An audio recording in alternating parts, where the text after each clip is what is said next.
song, Timmy? No, it's playing. Wow. Welcome to Drawing Hive. Was I the only person that could hear it? No, I I- could hear it. I couldn't hear. That's weird. I couldn't hear it, but I can Oh. hear all of you. Perfect. Interesting. Lucky I'm you, not so John. loud. Oh, that's not. Okay, hold on. Now I'm really thrown off. So give me a second here. Because you didn't get to hear the song. I know, it's just not right. It's so catchy. I want to start Okay. over. I'm going to start over. I need to hear the song. Hey, That's why everybody. it's not going well. Yeah, I know. Hey, everybody, welcome to Drawing Hive. We got a really fun night tonight. We're gonna have a great guest coming in. Gary Vider is coming in just a bit, probably 30 minutes or so. But we're gonna go ahead and get started. Just a reminder, Drawing Hive, it's brought to you by Visual Arts Passage. Visual Arts Passage, we are an educational resource and we offer some of the best mentorship that exists. We have great working professionals that help illustrators and painters develop careers. And that's really the outcome of our programs, to help people to start and work in the industry. So all that said, we're here for Drawing Hive. This is our guest speaker tonight, Gary Vider. And we have some really interesting reference. I have to laugh, and I think this is going to be a really fun conversation tonight.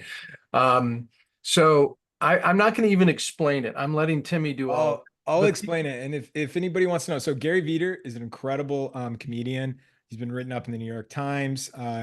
He has a pretty incredible pedigree. He's worked with many of the best working comedians in the world right now.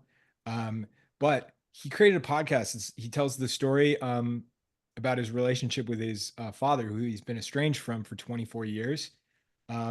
I was familiar with Gary's comedy well before I knew any of this. Most people did not know about this aspect of his life, but Gary Vider's father was a con man, like a true to life con man. And one of the cons that he ran, and you can watch the trailer for the podcast, which that's what this is all about. Gary's doing a podcast about kind of revisiting his father and also trying to find him and connect with him. But one of the cons, and one of the only ways that Gary could have a relationship with his father when he was a young kid, was his dad would have him pose as a kid reporter for Sports Illustrated Kids, and they would break into some of the biggest games in the honestly, like some of the most iconic games in sports history. Yeah. And his kid, that Gary, would pose as a reporter, and they would get fake credentials. They would get in the locker room. They would go to the after parties. As you can see, he met John Elway, that was Michael Jordan when he was number 45 and came back to Madison Square Garden. So it's just like stranger than fiction. The story is really it's funny. It's extremely heartbreaking. There's a lot of reality to it that's not as romantic as the con artist story is often told. But anyway, I love the podcast. I'm a big fan of his comedy. And so I really wanted to do an episode where we could have Gary on and chat for a bit. So Gary's going to be on for, he's a very busy comedian in New York. So he's going to be on for about half an hour or so. This episode we might talk about more serious topics. There's going to be some nuance to this episode. So if you're a sensitive listener, you might want to hit the mute when we start talking with Gary, because it's definitely, it's a mature subject matter, and a strange parent. So anyways, we'll get drawing. Please share your work with us throughout the night. We are doing something mildly different for tags. Here are the two normal ones. We're doing hashtag Drawing Hive, and then the tag for tonight is hashtag Dad Pod Hive. I thought it was funny because it's like dad bod, but Totally. Dad Pod Hive, and then give Gary a tag at Gary Vider. All right. So it'll be fun. We'll get going. I Trying to love see it. the podcast so much. It's really, really good. So I'm really excited.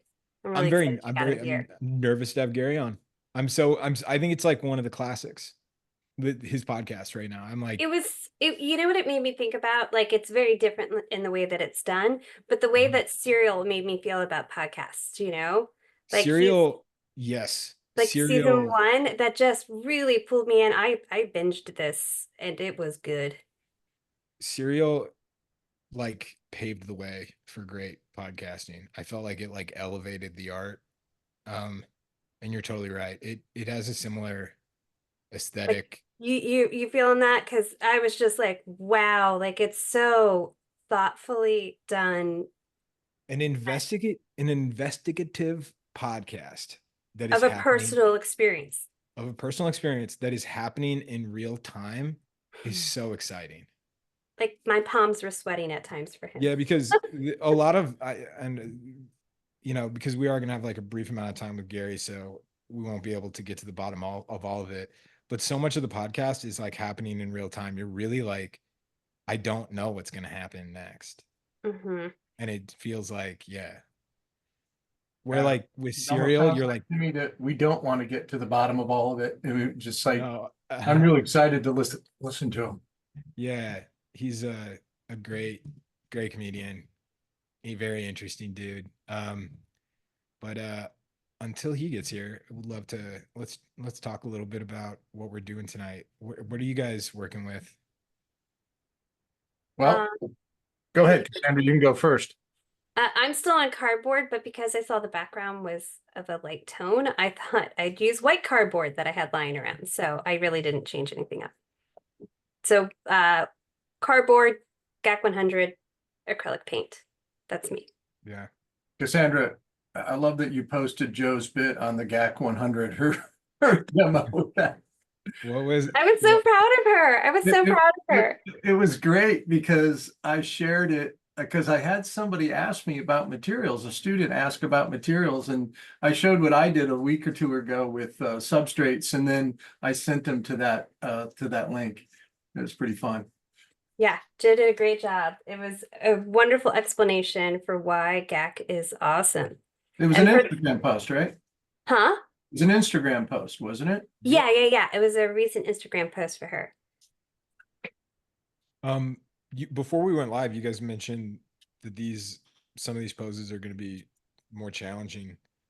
Yeah. Yeah, I what was about that? admitting that I'm prepared to possibly bomb this one because it's one challenging. Young faces are hard. You have to think about like the children's faces are at a lower part of the face.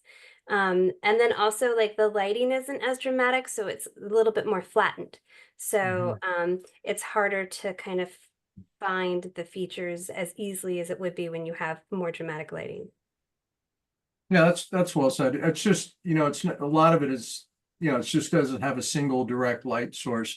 I pulled this shot out, cropped in real tight. It's the one with Bill Murray because I thought this was the best shot of Gary. I really love that shape of his face and the hair and I felt like drawing it. I was telling Cassandra as I started drawing when we were setting up that I felt like I was doing a caricature, but I'm actually being pretty accurate. Yeah, I was gonna say now that I can see it, I'm really impressed with what you got there, John. It is funny how far kids' haircuts have traveled since the 90s. I Because mean, this is the pinnacle 90s boy haircut, that bowl yeah, haircut. oh, I had it. Earlier than that. Yeah, 80s too, because I was saying he reminded me of Sebastian from Neverending Story. Yeah, it's funny because I was with Gianna, my wife, and I was like, we saw like a kid with like a mohawk, like a young kid with a mohawk, and then like I've seen like a lot of younger kids with like mullets, and I was like, there's a part of me that has some animosity because of it because I wanted all of these haircuts when I was a little kid, and my parents were like, no, you are getting the most simple. And I was like, The this Mohawk kid these really wants a bowl cut. I think the kids are gonna start asking for bowl cuts. They're due. Bowl cuts are due for a comeback. Okay, so this was Yeah. This is actually, my wife said this to me and pointed it out to me. She's going through and looking at all these pictures of me from like grade school. Yeah. And then she kind of looks up at me, elementary school, grade school, high school, the whole thing. And she says, "You've had the same haircut since you were 8." Yeah. And That's it's pretty really funny. true. And I told her, I said, "No, it's not exactly the same. It's my hairline I keep chasing my hairline and I have to change. My part keeps moving over." Yeah. You're like, That's funny. classic is classic, hon. That's right. Yeah. The more embarrassing part, she goes, yeah, and you wear all the same clothes you did since you were in junior high." Well, at least what you weren't wearing in junior high was like polyester and bell bottoms, because I feel like that would be a little bit more. Yeah. It's funny, where I grew up and the time I grew up, it was 501 Levi's. You had to wear, and everybody wore them from grade school on, all the way through high school. And then maybe some like Izod shirts, tennis shirts, that type of thing, polo shirts. Well, that's not bad. Yeah. Wait, John, I interrupted. Like, you didn't say what you're working with. Oh, I'm working with, I'm drawing this on a piece of Bristol mixed media paper. And it's not very big. I mean, the head's about nine inches tall. And then I'm using these Neocolor watercolor crayons. And it's like drawing with a Prismacolor on steroids. They're just, you can really get down and get a lot of material, like where it would take you a long time to do it with a Prismacolor, or you could be really delicate with it. And then you can get some really soft areas and stuff. And then I hope, after I may do it a couple of times here, but I'm going to try to move it around with some water and then draw back into it. That's so cool.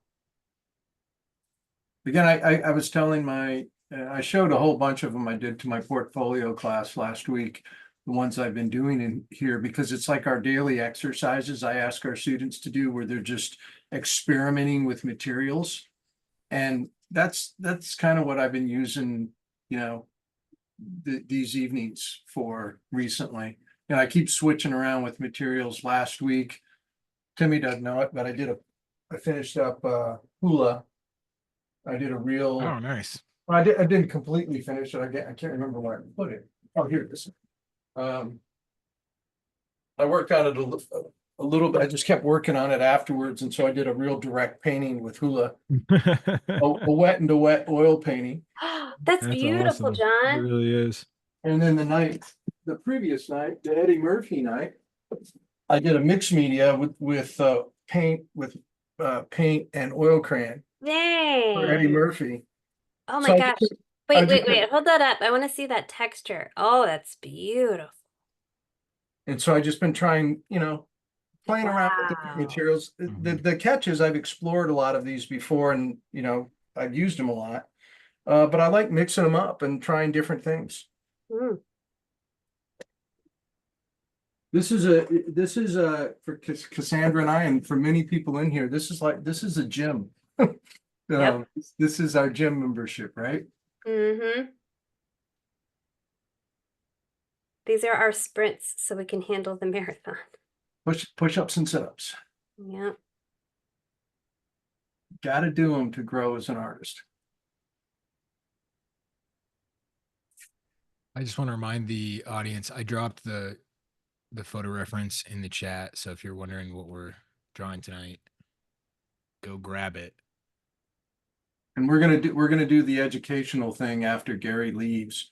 And I'm real excited about the artist I'm going to talk about tonight. Ooh. Any hints? One of the greatest sports artists to ever work. I thought that would be, Oh, okay. I think I know who. and it's really funny. There's two of the greatest sports artists that ever lived that both have the same initials, BF. That's exactly what I knew you were gonna pick. Yeah, but The minute you said that, I was like, yep. I'm picking the one that's still working.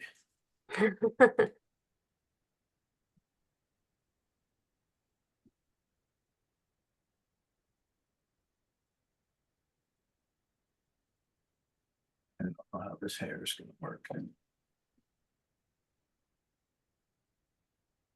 Funny part about doing these things, you never know what's gonna happen. I did one as I showed a bunch of them to my class the other day, and someone said, "Oh, that just looks like a straight up drawing, like with Prismacolor," because the water didn't affect it at all. It didn't I move at all. remember you working on that one and you were like, it didn't budge. It was the Game of Thrones night. Yeah. So I painted a flat background in it. Might be kind of fun to put a dark background around this guy too. I don't know. I wasn't there for that one, but I feel like there was another one before it where you were trying to get it to budge and it wouldn't budge. Well, it's happened a couple of times. Oh yeah, I did when we were drawing horses. Yeah, that's the one I was thinking of. Thing didn't move at all. And I've spent a lot of time like just testing them and writing notes about. I have pages of just tests and notes, what colors do what. And I think this is, I was kind of in a hurry. I think I grabbed the right one. We'll see. That's totally what I do too. I love having notes about supplies. Oh, you're much more practical and methodical about it than I am. My notes are like red doesn't move. That's about all it says. It's more it's almost like a checklist. I find it satisfying that I know how that art supply works and whether or not I like it. So I don't know. I think I more take notes because it's like checking off something that you already did. You wrote it down and check it off because I figured out whether or not I like it. So I don't know if that's better or worse.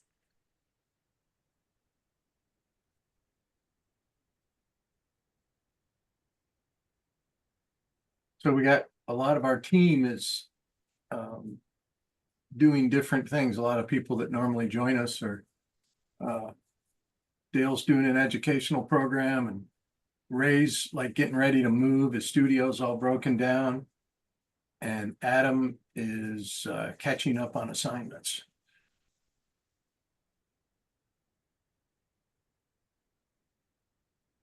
Always good that people are busy. That's right. If everyone's here on a Thursday night, it means Drawing. means industry is slow. Down. Yeah. I was excited though, because Adam, I delivered his 300-foot long Ethernet cable. You know, I've been in class with him a lot and doing a lot of things with him online. We've never run into a problem yet. Well, So maybe that's 'cause- hopefully maybe he's that's- using it. maybe that's because you both were freezing at the exact same time. No. Yeah, no, hopefully he's using it. I did, whenever I don't know how far the router is from the room that an artist is working in, I just assume it's 300 feet. Because the price difference of like a 300-foot long Ethernet cable and like a 50-foot one is like this, it's nominal. It's Fascinating. That I Yeah. didn't know. Yeah. I go, Adam, how'd the cable work out? And he goes, I actually ran it outside and put it through my neighbor's house just to make sure we used the whole thing. That sounds like an Adam response. Yeah, it would be an Adam response, right? Yeah. Well, it's funny because his first class, I stopped in to say hey and see how things were going. Adam, if anybody doesn't know, Adam's teaching process, skill, and craft with us now. And I was in there and he had been going through his lecture for about, I don't know, 2 or 3 minutes. I mean, not long at all, but I go, hey, Adam, I don't mean to interrupt, but or did you mean to be on your first slide? And this is the first class, first lecture, everything. And he goes, no, I'm on like slide 3. I go, I think it's frozen up. And I was talking with my brother about it. I was like, it's so funny how when somebody like when you're in a room full of people who like nobody wants to like pipe up and say whatever like address the issue. I was like, it's amazing what problems shyness can cause. Oh my gosh, it's so true.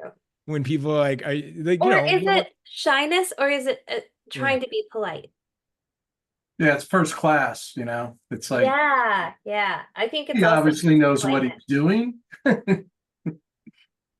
Yeah. No, yeah, yeah. Man, that is some ear.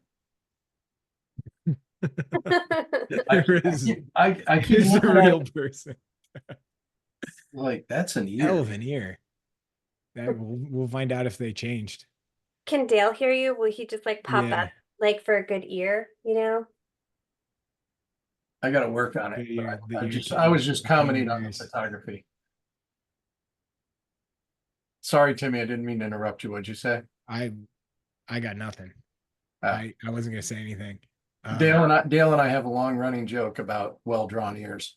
Yes. Were we like discussing a whole ear episode? Yeah. That's Yeah.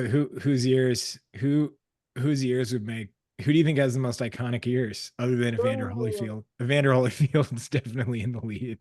Donald Trump right now too, right? Oh yeah, there you Oh, go. yeah. We're just wounded ear.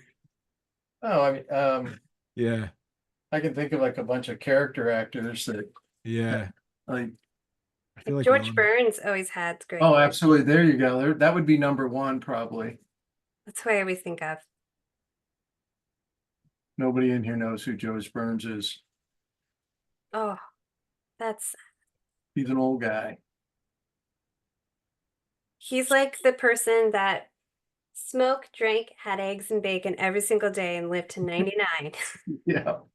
So he like broke all the rules of what you were supposed to do, and he was like, I don't know what you're talking about. Yeah, because he kept outliving all his doctors. Mhm.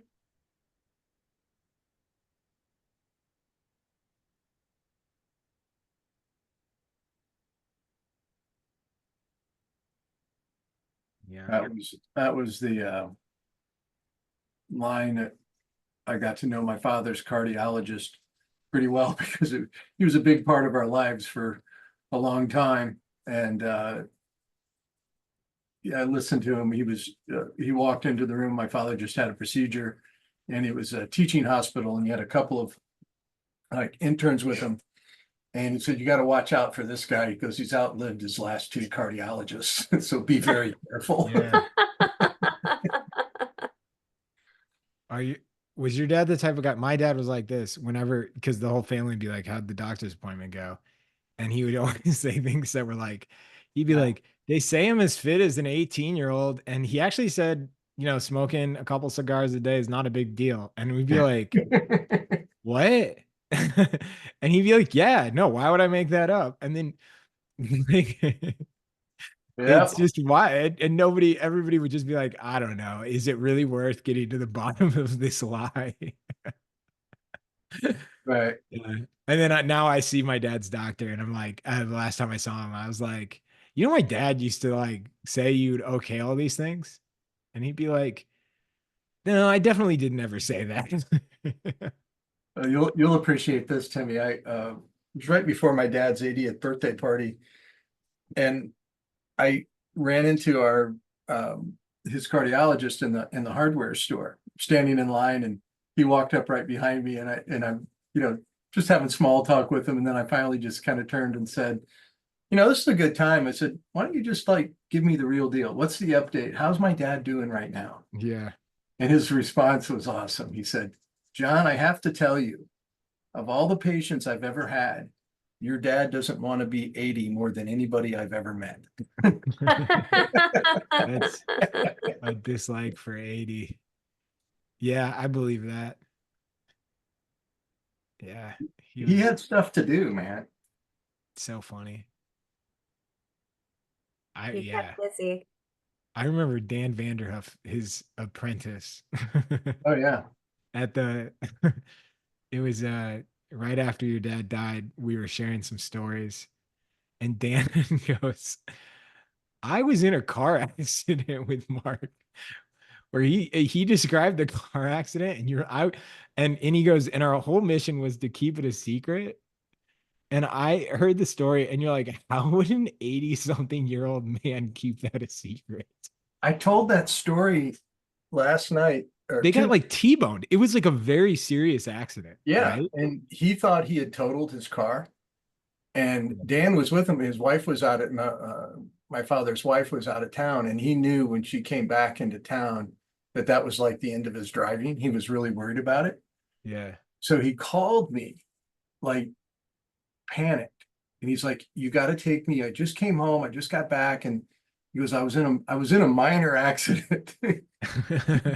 He said, I need you to take me over to he drove an Infinity, and said, can you take me over to the Infinity dealer? And I said, yeah, sure. That's not an issue. And I get over there and he describes the whole thing to me. And he's like, yeah, he goes, my car's totaled. And I don't want her to find out. And his car was only like a year old. He goes, I'm going to buy the exact same car. He's gonna replace it. He did. And he was like in a panic. Yes, He bought wow. this car in like 20 minutes. Didn't negotiate, didn't do anything. He says, I need this car. And I need it. And so we did. Everything was on the everything was on the line. Everything was. And so it was just out of necessity. So he's going to buy this. He buys this car like in 20 minutes. And I'm kind of going along for the ride on this whole thing. And we get to the final thing. Yeah. And they said, we need a copy of your insurance before you can take the car home.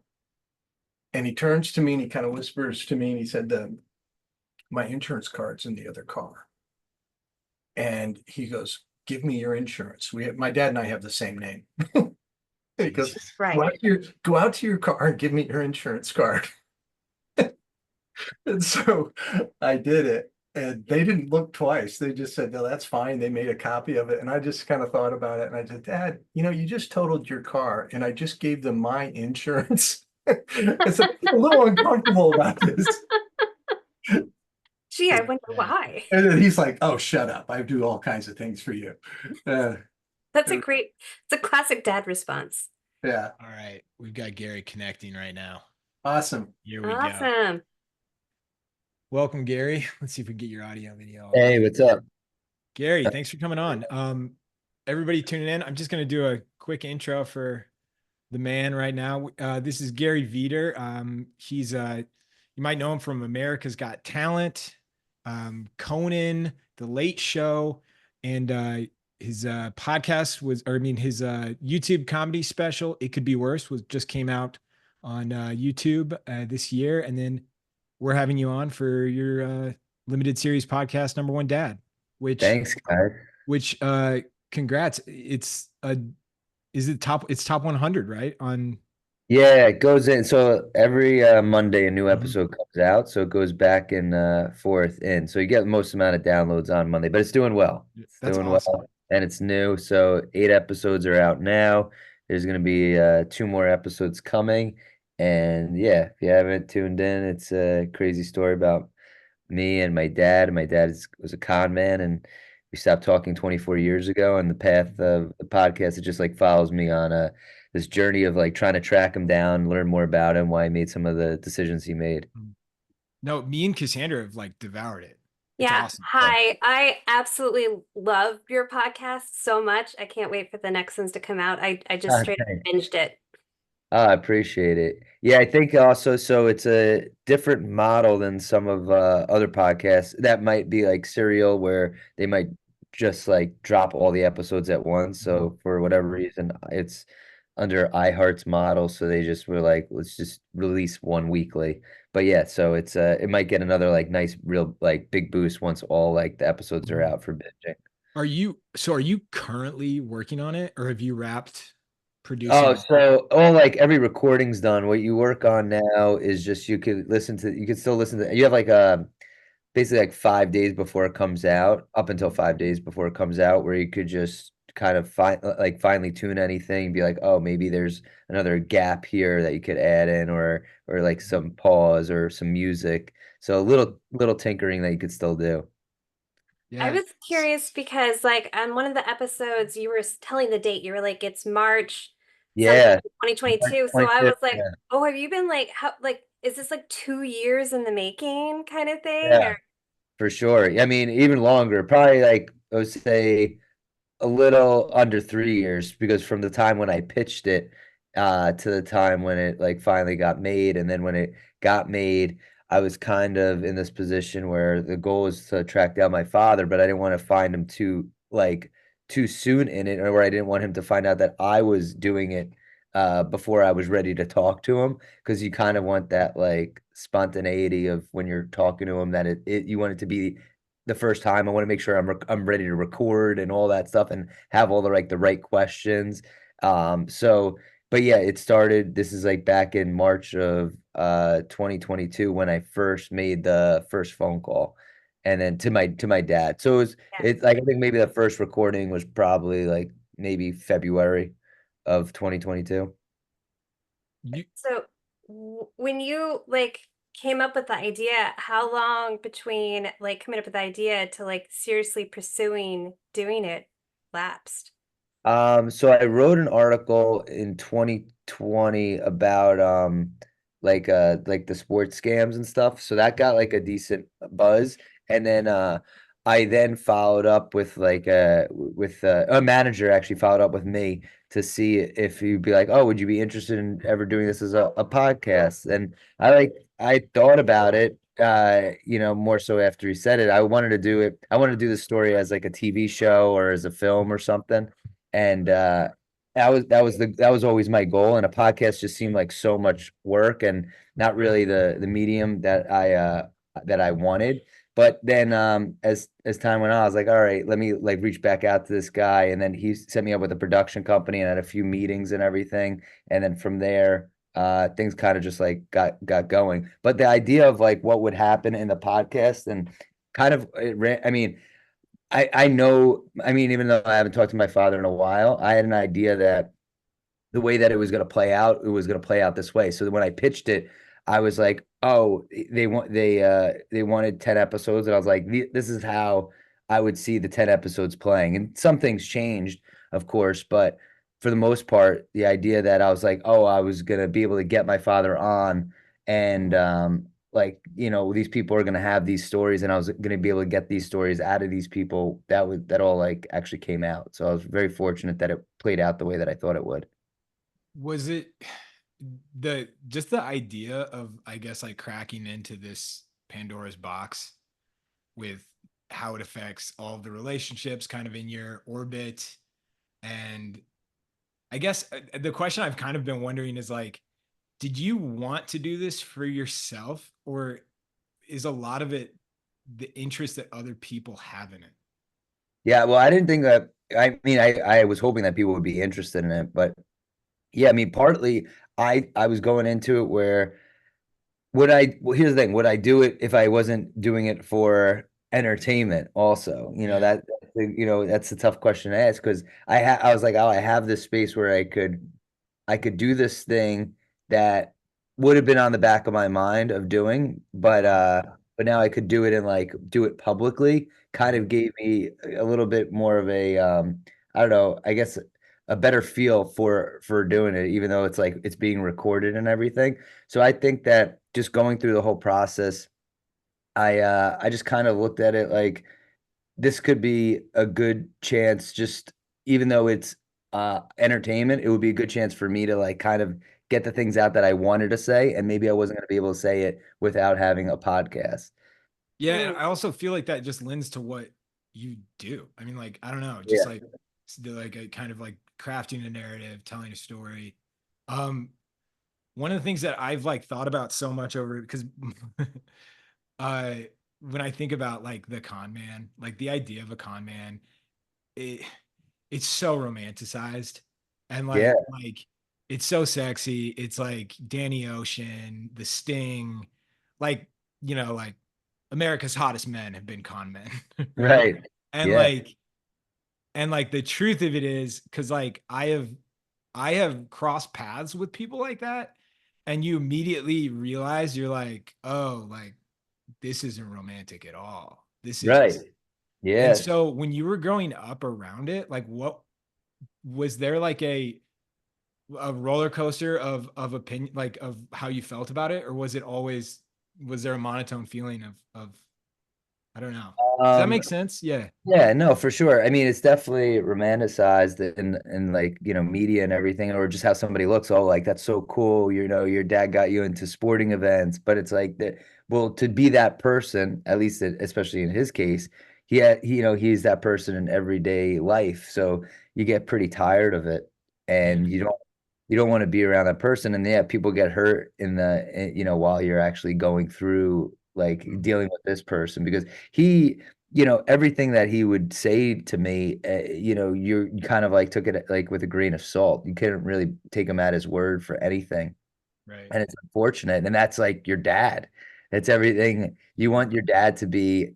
And you look at it as I got older, I was like, I wish my dad was a good role model. I wish he didn't have, you know, disagreements with people over something that seemed so trivial. But to him, he felt that he always wanted to get ahead, always get one over on somebody. And he didn't care about jeopardizing relationships, whether it was, you know, with a business, you know, business that he was in that could have very well been legit, but he chose not to, or, you know, if it involves, you know, even screwing over family members. Mhm. But yeah, it's a tough thing to, you know, when you see of like what a con man is, it's not at least, you know, definitely in my case, it's not never gonna be great. It's not like, oh, the guy's job is, oh, I lie to people and then I come home and then I'm like this great person. Yeah. Yeah. How Go ahead, Cassandra. I was just wondering, you're a comedian by profession. How hard was it for you not to rely on like your comedy to kind of break the tension? Because you remained so vulnerable and honest and earnest throughout the whole piece. And like there was laughable moments, of course, but even when you're talking to Yeah. your friends that are famous comedians, it was still a very like vulnerable conversation. So how hard was that for you? Yeah, hard because in general, I don't really take things that serious. But I felt like the tone for the show, it's kind of like a dark or like it's called a show, the podcast. But like even when if I was to turn it into a show, it's to make it a kind of a dark comedy. So yeah, they'll Yeah. have like light-hearted moments that could be fun or funny, but for the most part, it's not a you know, it's not a funny story. So you kind of just go through with it like you wouldn't like, or I would say a non-comedian would go through it in regular life. You just go through it, and then you kind of, you know, like, I mean, stuff happened with my dog, you know, my childhood dog, which was like tough, you know, Hmm. and you know, I wanted to go through that with like kind of a feeling of, oh, I'm going through my house and then I see the dog's like old like teeth marks on like a gate. And I'm like, oh, that I wanted to bring that out as much as I could to other people, to a listener too, that you can't visualize it too. That's what's hard too. You know, Mhm. I'm trying to say my thoughts and my feelings, and it's something that I haven't really ever done before. So, you know, therapeutically, that was definitely a thing that I didn't realize would be so helpful. Even Mhm. just like saying it, and I would have to hear the podcast over and over again as I was sat through editing. And a lot of times it would be hard, but you go through it a lot and you're kind of getting that I guess that therapy that you maybe needed over time and you didn't expect to get like this late, I guess in my life, or that I still needed, but going through the podcast, it kind of helped it. I'm Wow. so glad you kept that all in, but I know that that must have been really hard. Yeah, and also, you know, trying to be like, oh, do I really want to say what I'm feeling?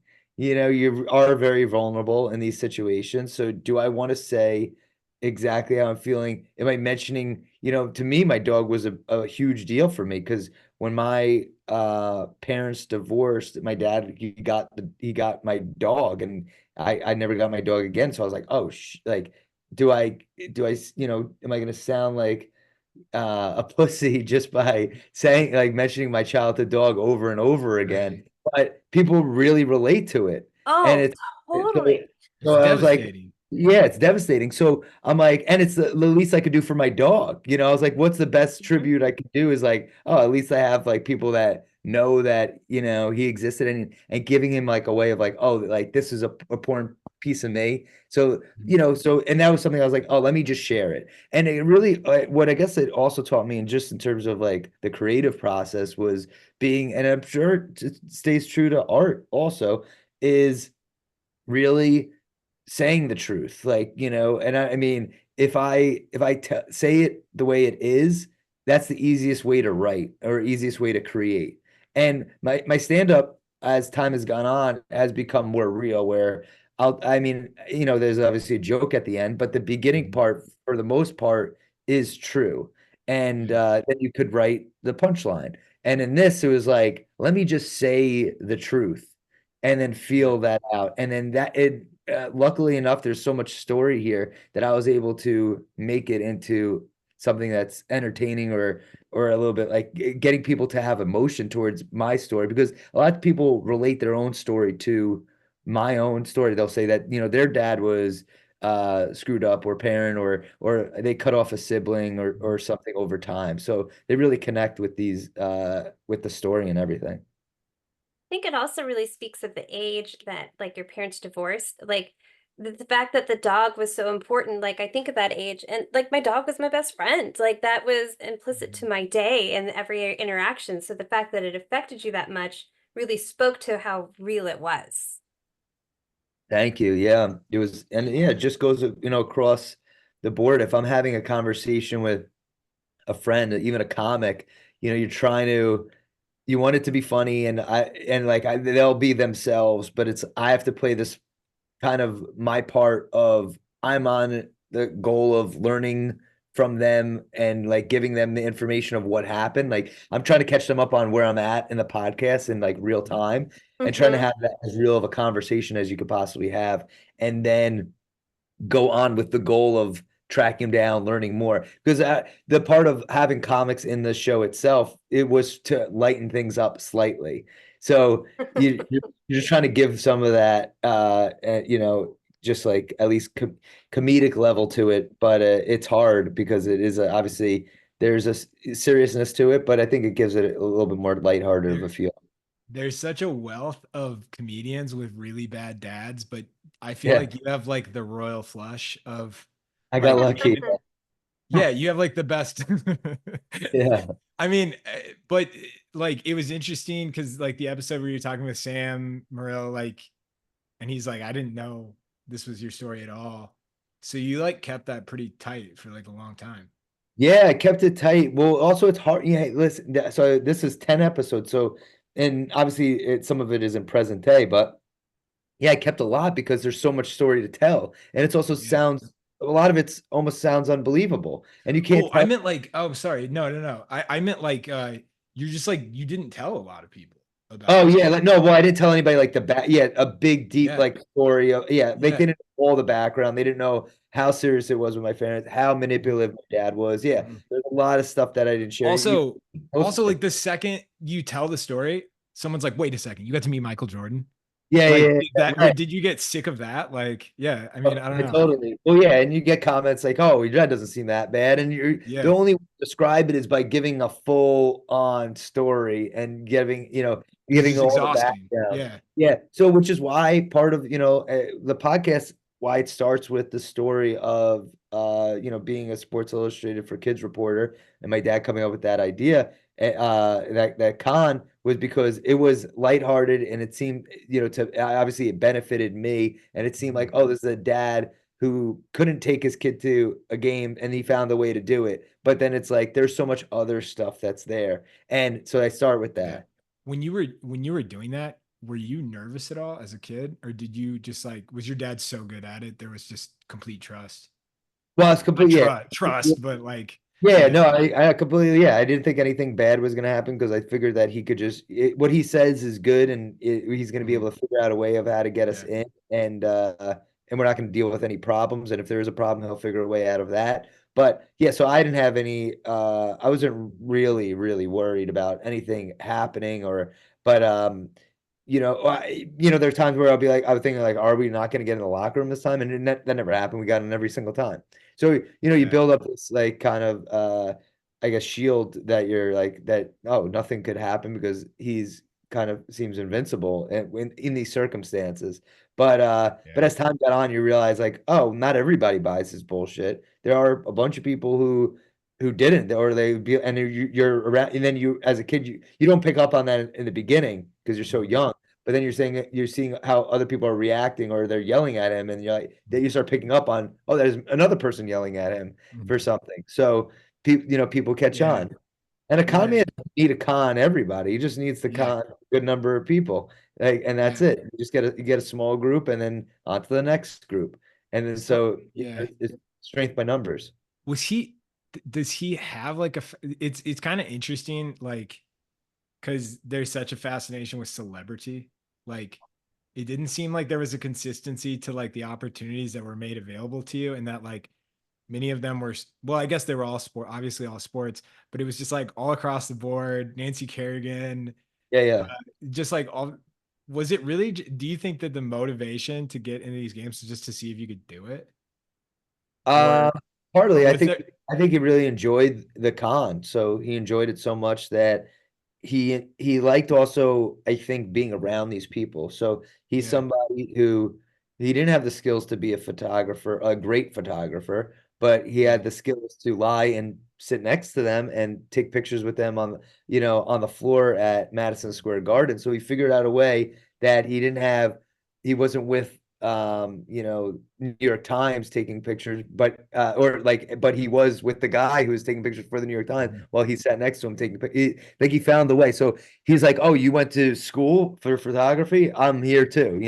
I think that mhm. kind of stuff is what he liked. And in terms of celebrities and rubbing elbows with these people, that was definitely, he could have seen that, and I'm surprisingly he didn't see that as an opportunity for us to push ahead and be in like their circle somehow. But Right. he I what a lot of times he would show the pictures that we had. I wasn't allowed to tell people about the scam, but he would share and be like, look who my son met. So in his Yeah. business, so he made himself seem more important than it was, so he would use that in his own regular life. And one of the things that I always wondered was, it's like my dad, here he is, he came up with this Sports Illustrated for Kids scam of us going to the games, but very well, this is the same person who could have just called up Sports Illustrated for Kids and said that, hey, I'm a photographer. My kid and I would love to try a piece in the You could have magazine. done it. They would have bought that.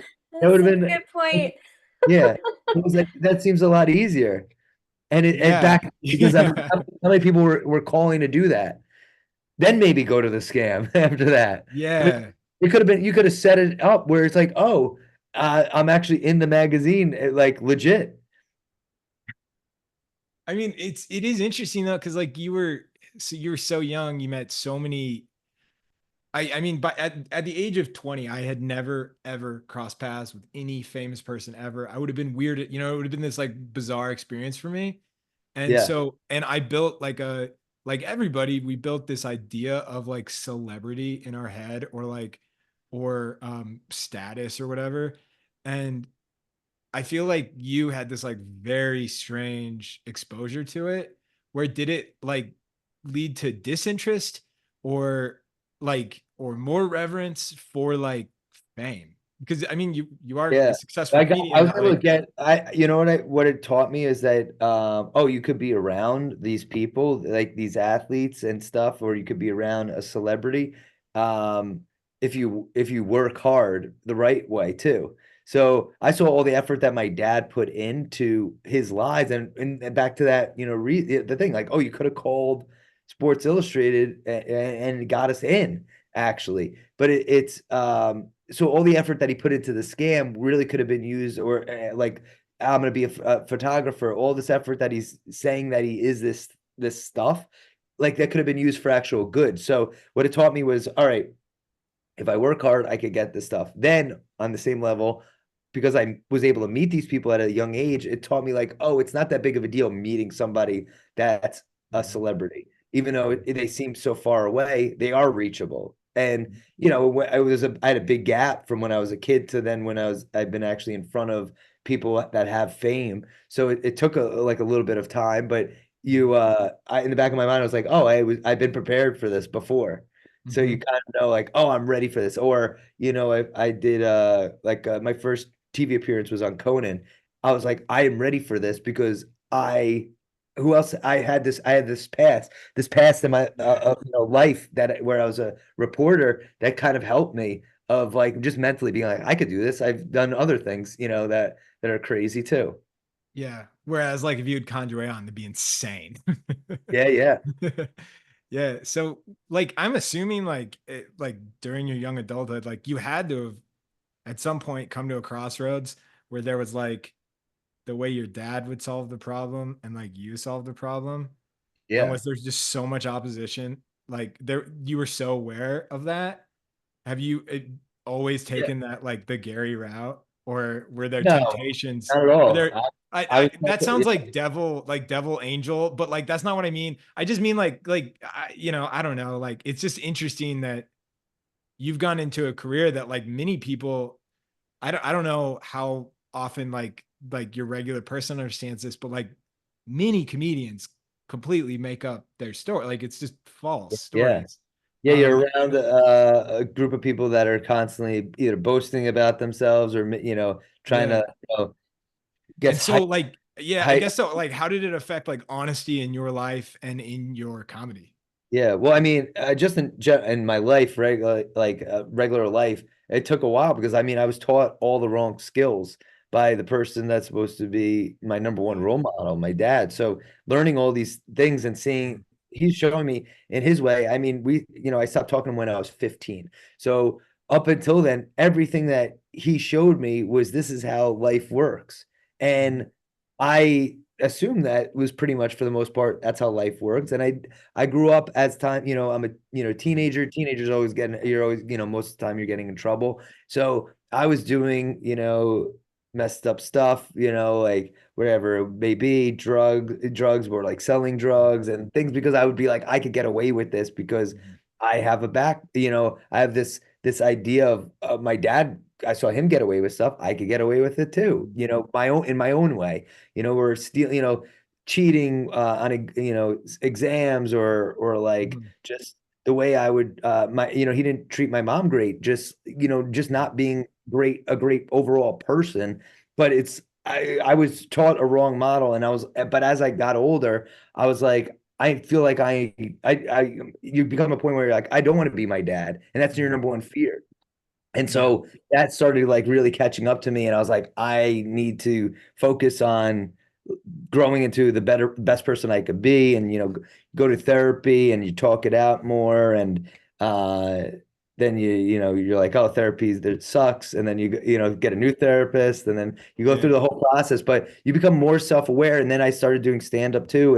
And stand up in one way helps, because it makes you a little bit more self-aware. You have to be vulnerable on stage and I don't I'm not like telling, complete truth up on stage, but you tell more and you put yourself in these situations and you start doing what you want. And then I met my wife and then she's a great person. So you learn from these situations that you have to put it yourself in. And Yeah. I don't want to repeat the same mistakes my dad did in his marriage. But yeah, all that stuff. You touched on like truth and art and like telling the story and just being honest as possible and not like leaning on, like just like leaning on getting a laugh from Mhm. like neighbor Gatsby or something. I don't know. But Mhm. we like so with our school and like what we talk about here a lot, we often talk about like developing your voice as an artist. I think Yeah, like makes sense. every artist kind of has to go into that. Right. I feel like it's really fun checking out a comedian's work from like their first late night to like their most recent special because it's you really get to see that like I don't know that like that transition or that change. Yeah.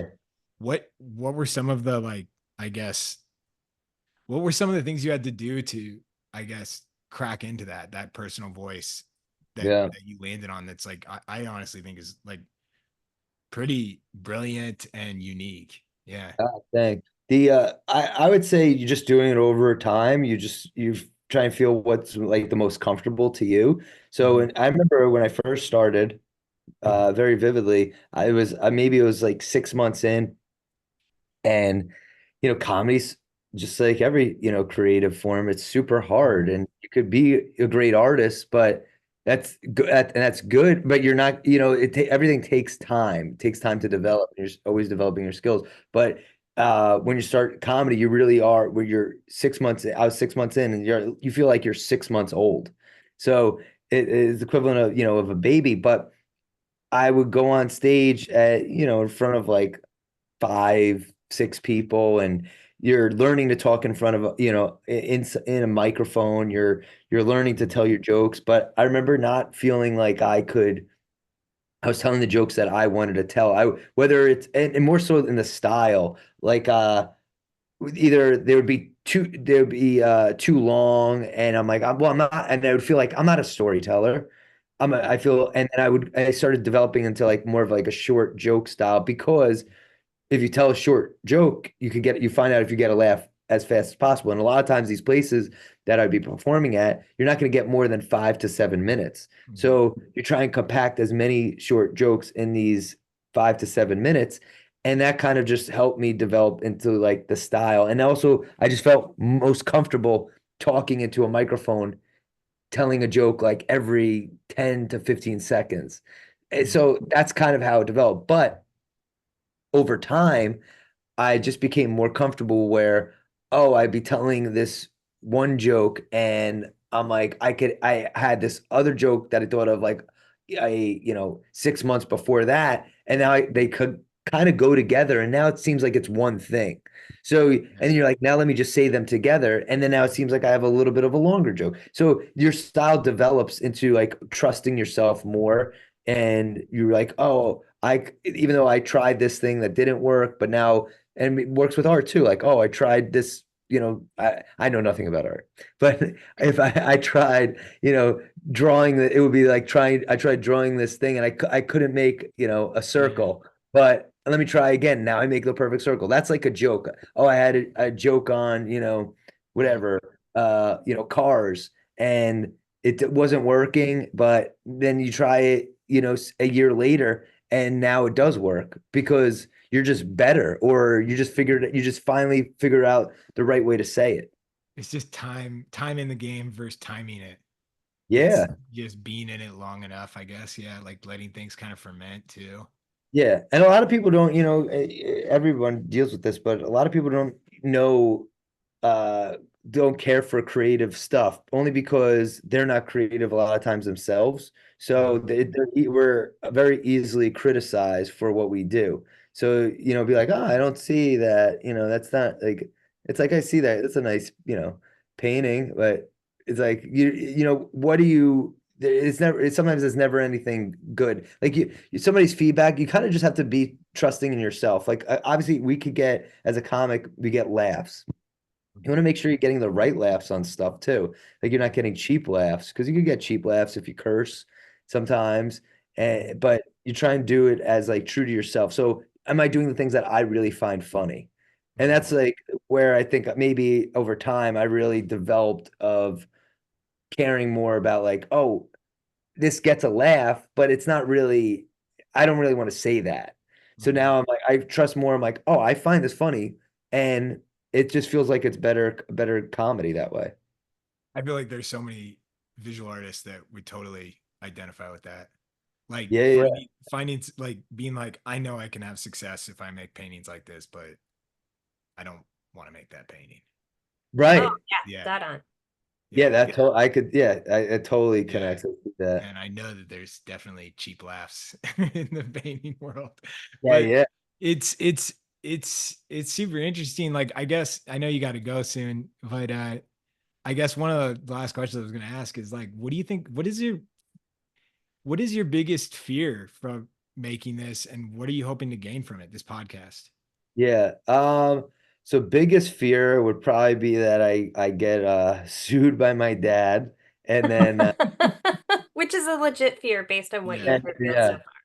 Right. So I get sued by him and nothing like comes of the podcast and he kind of just like, make my world like just a living hell. But so that would probably be the number one fear. But yeah, I really want I mean it's like a story that just has so many different twists and turns and it's like a father who's a con man and then he has these inner like workings with the mob and like drug deal like he's got so many different connections over time and like the scams that he's run and these are the stories that I've been able to find out like these are the ones that I've been like I found out through talking to people or that that maybe Yeah. that like he told me. So the goal would be like, oh, if I could turn it into show or a movie because that's every comics or I think creative person like TV or whatever field like they just want to have more people see what they're doing. Yeah. Gary, this has been amazing. Thank you so much for coming on. I Thank really you guys. appreciate it. Yeah. I Yeah. appreciate it. I Yeah, I'd can't love wait for the next 2 episodes. thank you so much. Yeah, I'd love to see like the pieces that everybody like comes up with. I mean, the things Yeah, like they are should be awesome. Yeah, posting sorry I haven't tonight. painted you yet. I'm still trying to figure out how Michael Jordan looks. Yeah, no, that looks great. I Yeah. love it. But Gary the thumb next to it. Yeah. yeah, no, this is super cool, and I appreciate you guys asking me, and yeah, I hope I hope I gave a good talk and everything, and Yeah. You did Loved awesome. it. Yeah, Loved definitely. it so Thank you much. so much. to Really some appreciate people. you Absolutely doing it. excellent, Gary. Thank you. Oh, thank you. I know some people have questions, so I don't want to go. Could everybody see the questions that are up there, or no, or is it just Um, me? maybe I just don't. you. I don't see any questions. Oh, okay. So Yeah. yeah. Uh, oh yeah, it's more so. Oh wait, would have loved. What's the Oh, K? we did a dog episode last week, so Oh, you I would have loved the canine. Oh, the canine hive. Oh, that's yeah. good. Thank you. Want me to cry right now? Oh, Yeah. I do want to ask. I was so like entertained, but also just loved her advice for you. Like, how hard was it to get your therapist on to like So be hard. Oh because my I feel God. like there's got to be a lot of hoops she's got to jump through, even with permission from Yeah. you, to talk about what you're going through. Totally. And she was like a wall. I had to send her after every recording. She was like, "Oh, can you send me that?" And luckily, like everything I had in, she was like, "Oh no, you could keep everything. You could keep it." Like she wanted to make sure that she wasn't going to look bad. But everything was just like such a therapeutic, like straight response. And she was great. And she was also my Yeah. marriage counselor too. Yeah, I love that. Yeah. Well, and I love that whole process. Like your wife, I loved her too because Yeah. Yeah. she keeps you on the straight and narrow, and Oh, like totally. she Yeah. seems really good for Yeah. you. But I was My entertained very much by often your therapist's advice when you were running headlong into something. Yeah, yeah. No, my wife is great. Like she doesn't take shit. So Yeah. like that, and then I'm like, all right, I just got to deal with it. But yeah, my therapist, she was great on it, and I appreciate that she was doing it. But some people get tight because you're being recorded, and Hmm. obviously she's giving basically job like this is her job, and so you're getting to see her at work, so it's a very tense thing. But yeah, she was great, and the whole goal is that everybody can like move this. It's so I'm trying to tell a story, so you're trying to move it along. Where I'm like, Mhm. all right, I tell her, oh, this is what happened, and you're hoping you're gonna get like these bits from them that are gonna be usable because every episode is for the most part 30 minutes. Some are a little bit shorter, some are gonna be longer, but the whole thing, like if I was going through a recording, if I'm talking to my wife, it's like probably an hour recording that is whittled down to like 5 minutes or whatever, or Oh the my therapy gosh. like 3 minutes that you wind up using for that, a particular episode, and that was an hour session or whatever, 45 minutes. Yeah. So you just go through and you're like, that's the hard part. But yeah, but I mean, I'm happy with how the podcast came out, and I think, and again, it goes back to, it kind of started like over 2.5 years ago that I feel like good things just take time. So the more, Mhm. if you're working on something, obviously, if you have deadlines, you got to do what you got to do, but sometimes you just got to just keep on, going with something, and maybe you have a long project and you still work on other stuff, but this long project, the one that means so much to you, might just take more time, and that's okay. How old is your son now? So actually, I have two kids now. Oh, So congratulations. that's how long this podcast has been going on. Yeah, But because I was like, he was just kind of babbling and saying like Yeah. little things yeah, at that time. but he just turned 4. So Oh, that one turned 4, and then I have another one that's 19 months. Wow. well, that is delightful chaos. Yeah, no, it's wild. Yeah. But yeah, it teaches you a lot. And I think, being a parent is great, and it kind of lights a fire under you to make sure you get stuff done. The question also was like, would I do this if I wasn't a father? And Hmm. probably not. It was just kind of these perfect things that aligned where, oh, I'm a dad now. And also The Last Dance, the documentary came out. I It's kind love that of documentary so yeah. much. It's amazing. So and I was like, oh, most of the stuff that comedians do is like, we'll post things on, online because we're bragging. We're bragging about like, so I was like, oh, The Last Dance, this is my opportunity to be like, I did this thing with, and so I post that's kind of what generated it before the Sports Illustrated article was, I'm going to post about my experience with Michael Jordan in a different way. You didn't start, have you heard from like any of the celebrities you posed with as a kid? Because this has come out. Like, have you heard from Nancy Kerrigan or Michael Jordan or anybody? Oh, yeah, Michael Jordan is actually back here. I just introduced him. No, but there I didn't hear from anyone. But I wouldn't be surprised if I do eventually. But I mean, I feel like getting in there a lot of times some of these celebrities are so secluded, like Cindy Crawford. I wonder how much like anything information even gets to her anymore. They Mhm. probably live in a pretty secluded Like a bubble. bubble. Yeah. Yeah. Well, Gary, this is awesome. Thanks so much. Good, It guys. was amazing. Love your comedy, love the podcast. And I appreciate it. yeah, I hope Yeah, you stay can check tuned. out Ron's art. Episode on Monday is I interview my dad, so you get a lot of the answers to questions that you might have had previously from like all like my interviews with different family members and Ooh, my coworkers. So exciting. Oh yeah. yeah. Awesome. So get there, but cool guys. Amazing. Awesome. Thanks, Gary. Let's Thank go. you, Amazing. Thank you so Gary. much. You're welcome. All right. Okay. That was fun. That was That was good. awesome. We had a long first pose, everybody. So please start posting your work to Instagram. The next two poses are going to be the 20 minutes. So that first one, your warm up was actually your marathon. So Yeah.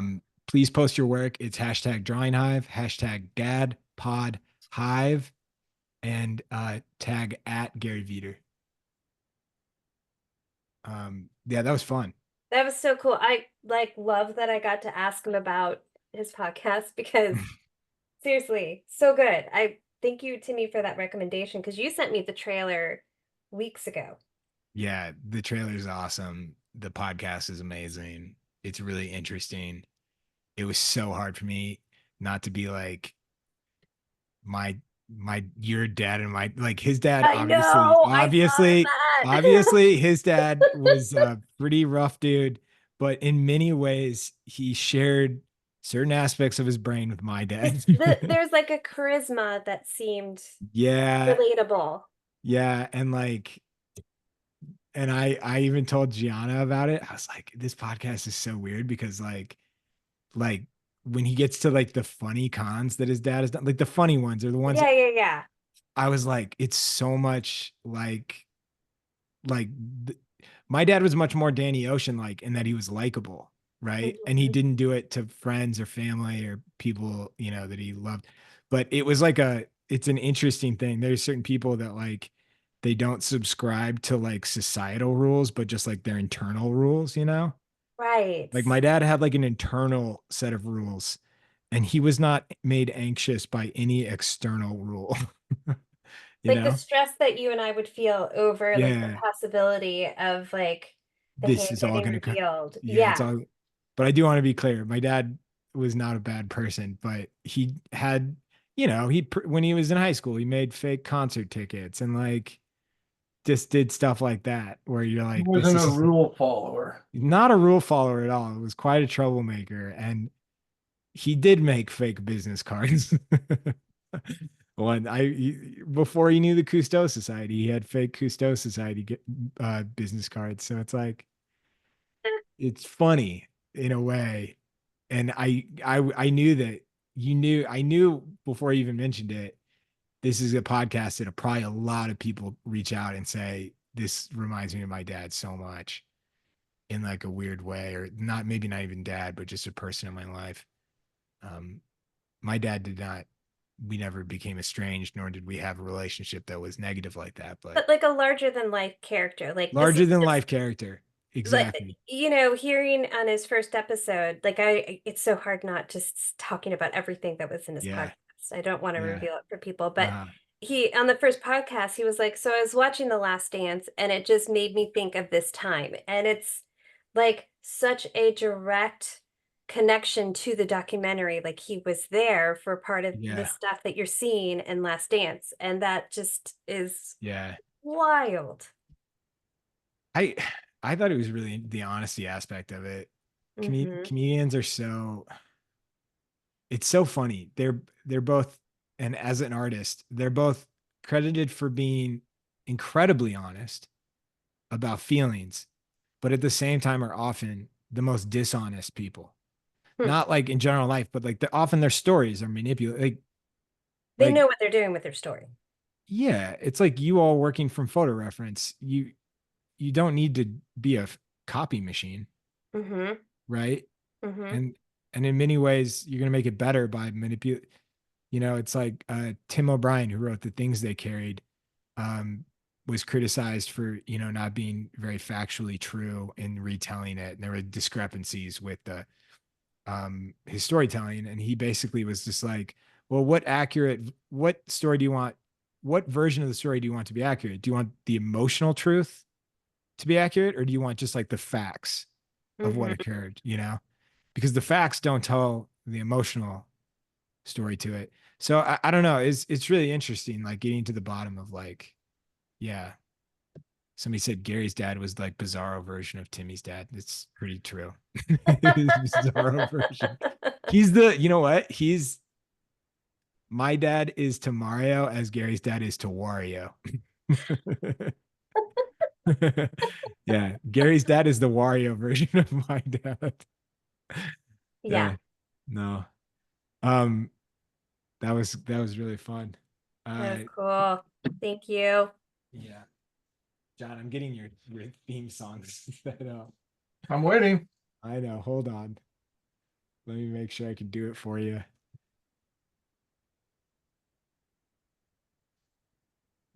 No.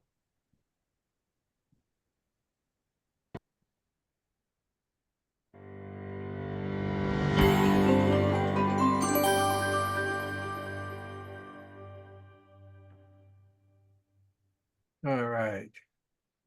Sorry, Timmy, I just had a bunch of notifications come up. Sorry. No worries. I'm on. I'm on it. All Here we right. go. So I thought for tonight, since we were talking about a child sports reporter, that I would bring a sports artist into the mix. Somebody I've been very fortunate. I've taught with. I know personally. It's probably been 6 months since I've had a conversation with him, but he was close friends with my father. He taught with me at the Illustration Academy for many years, and just a fabulous individual and one of the best illustrators that ever existed. This is a photo of Bart Forts, and you're going to recognize some of his work. Bart was born in Oklahoma. He now currently he's lived in Dallas most of his life. He went to Art Center College and Design about 3 or 4 years after my father did, and became a very successful magazine illustrator that went on to become just an amazing. He put a lot of focus, and you'll see. I'm going to show you a couple of different directions, but this is a cover of his book, and if you can convince Michael Jordan to be on the cover of your book, you got to be a pretty big deal. And he actually has had. John, I think you got to refresh it. It kind of froze up. Oh, are we there? There we go. Yeah. There you go. Okay. So this is the cover of his book, which is absolutely amazing. You can find it very inexpensively on Amazon. I looked for it. You can get used editions for $7 and $8. But it's absolutely wonderful. I remember seeing this in Sports Illustrated when it came out. The Tommy Hearns, Sugar Ray Leonard fight, the coverage, his facilitation with watercolor was absolutely amazing. Drawing, he had it all. Great designer, has it all. These are really fun. Mhm. Just great picture making. Ali Holmes. And he covered, I mean, if you go through his book, it's hard to find a sport he hasn't covered. You know, he's got sword fighting, he's got ice skating, he's got, all kinds of martial arts, just historical things like this.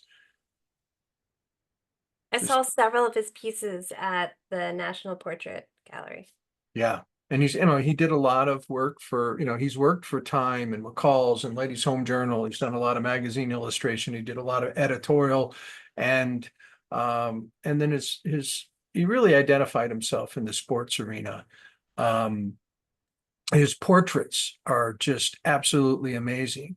This is a very painterly approach to doing an assignment like this. I just think it's absolutely magnificent.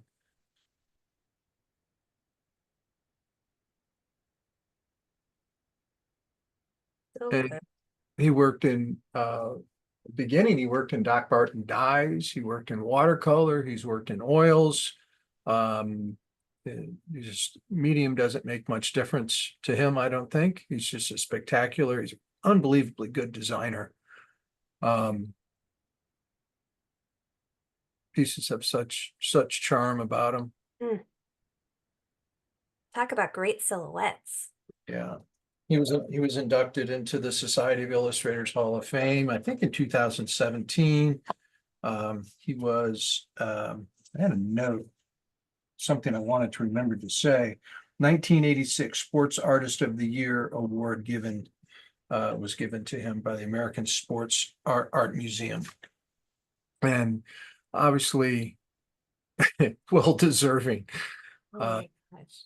just so good. It's everything we talk about, right, Cassandra? Just great shape Yes. design. Ice You. hockey, interesting point of view to handle that.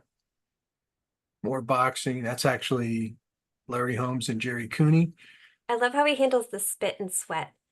Yeah. Reggie Jackson. Mm. Mr. October. It's for the LA Rams. Wow. How big are these pieces? Well, I'm conversation I had with him recently, and I think I may have said this to you, and Yeah.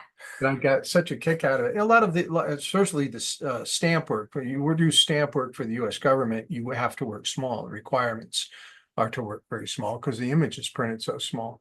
But he did poster work, things like that, also for the Olympics, that I'm sure was pretty large. I have a demo that he did at the Academy. It was on a 30 by 40 inch piece of Bristol. It was big piece. But I was inquiring about the size of one of his landscapes, and he said, "Oh, for the last few years, I only work 60 by 60." I was like, "Really?" No, that's a big piece In what medium is he working currently? in oil. In And oil. he's probably using mixed media of acrylic underpainting and oil on top. Mhm. He's capable of doing anything. Yeah, no kidding. Great Jesse Owens stamp. Wow. Look at the design quality of these, especially that upper right. It's just amazing. A picture is a collection of shapes. He's proven it to us right there. No kidding. Dang it. And he makes it look so easy, and it's not. Yeah, there's such sensitivity to it, and an aesthetic about it. It's just spectacular. Mhm. This is a very important piece as it relates to people that know Bart. This was his probably best friend in life, or one of. He used Jack Unruh, the great illustrator, as his model. Jack was a big fly fisherman, but that's a portrait of Jack. Oh, that's lovely. Yeah. Look up Jack Unruh. He's an amazing Oh, so good. illustrator. It's one of my favorite. I'm sorry, it's kind of soft, but this is something I always thought was iconic of him. Portrait of Marvin Hagler. Love this piece. I remember seeing this stuff in a magazine and just being blown away. something that's not sport, just great portrait work, King Cole, beautiful painting. that color palette. Look at that. Mm. Those drips, making that all work, Oh my gosh. even in the face, in the hands. And then just the white, is that like gouache? Yeah, he probably painted back into opaquely. Yeah. I don't know if it's gouache or acrylic. Sometimes people use like just gesso to paint back in like that. Oh Couple, my gosh. couple of birds. These came later. Those are spectacular, aren't they? Mm-hmm. So some of his still life work.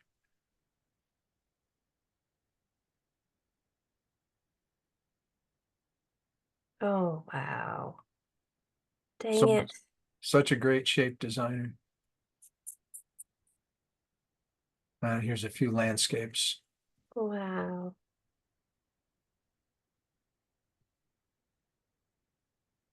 Love this one. Oh, I love them all. yeah.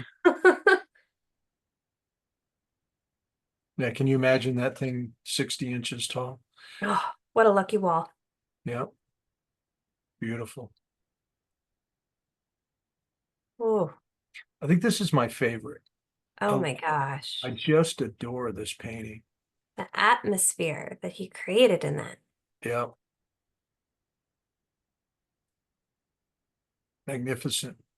Truly. Masterful. Well, that's everything I brought tonight. But Dang it, John. Now I gotta go get that book. yeah, I know you got to go out and get that Bart Forbes book. And Bart's still very active. He's still back very actively working. He's 40. I mean, he's been around a while. I'm not going to say how old he is, but he's been working a long time. It's somebody I've known. I started seeing his work when I was in school, and just spectacular artist. So that's my introduction of Bart Forbes for tonight, and I think it ties in well. The Olympics start this weekend, so Yeah. a good tie-in with tonight's guest with Gary and Bart Forbes. Doesn't get any better. Great one, John. Thank you so That was much. great. All right, I'm going to stop, or I'll stop sharing, or do you want to do that, Timmy? Yeah, I'll do it for you. People aren't gonna like this, but you only got a couple minutes left in this second pose. And then we're moving on to the third 20-minute pose, and it's gonna be 20 minutes exactly. Yeah. I'm still trying to figure out how to paint little Gary here. Yeah, little Gary. Hey, little Gary. Little Yeah. Gary. Oh, cool. Yeah. I don't know if I totally torched what I was working on. No, it was looking cool. Keep Oh going. no, I totally destroyed it. Maybe. No, you didn't. I was trying to draw when I was like setting stuff up, and I completely misplaced his eye. See if I can correct it.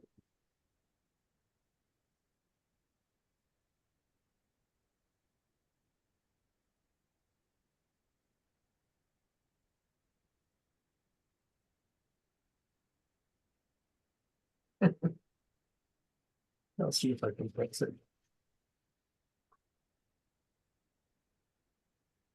No, I just pushing it back so far.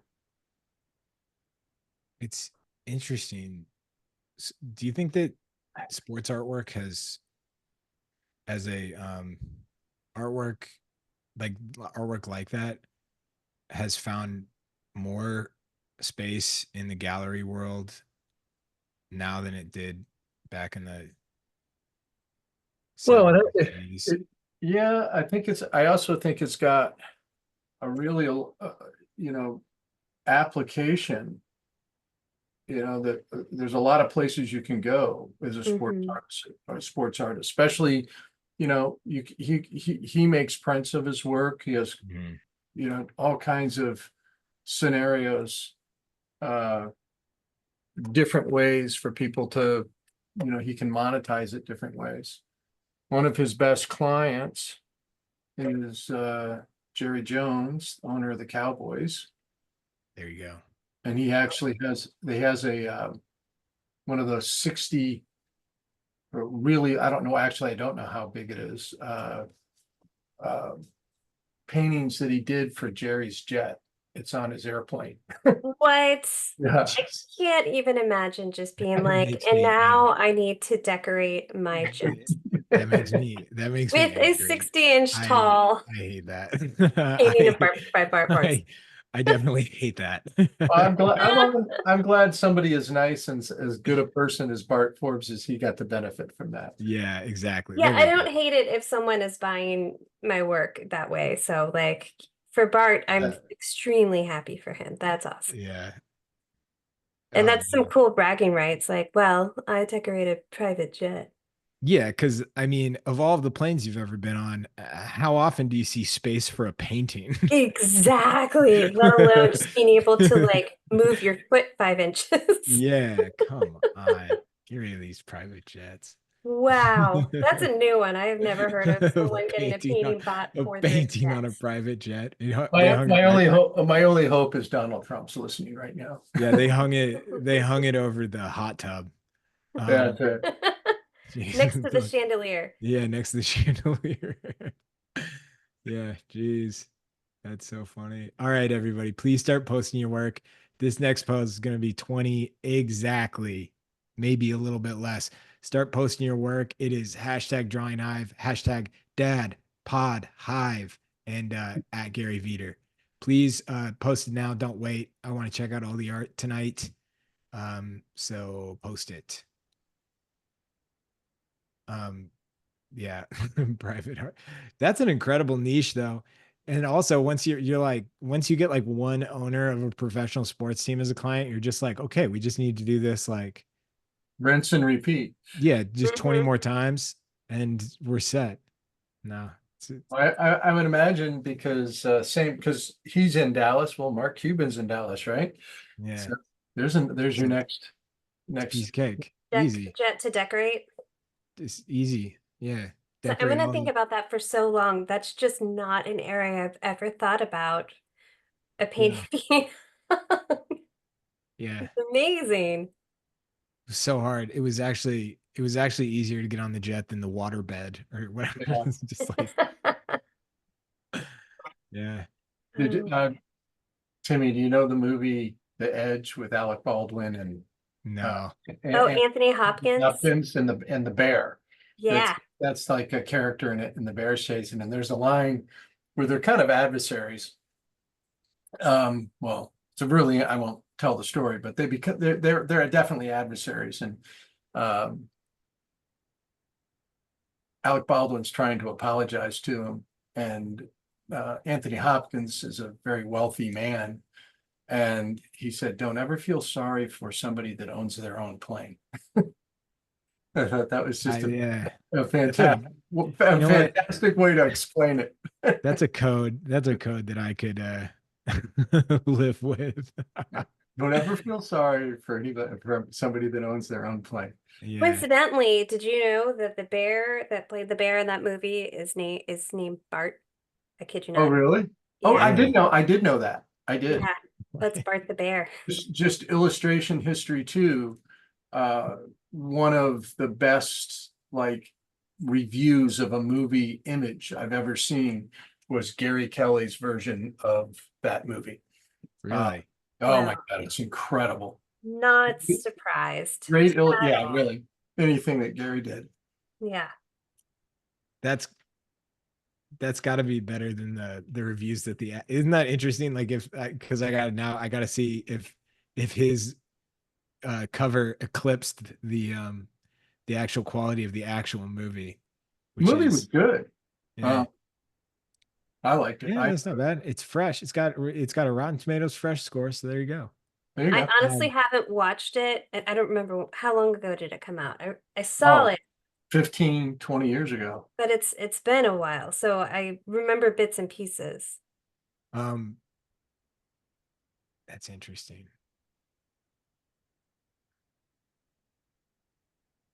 But Gary, so cool, by the way. Oh, So he was terrific, Timmy. That's a great connect right there.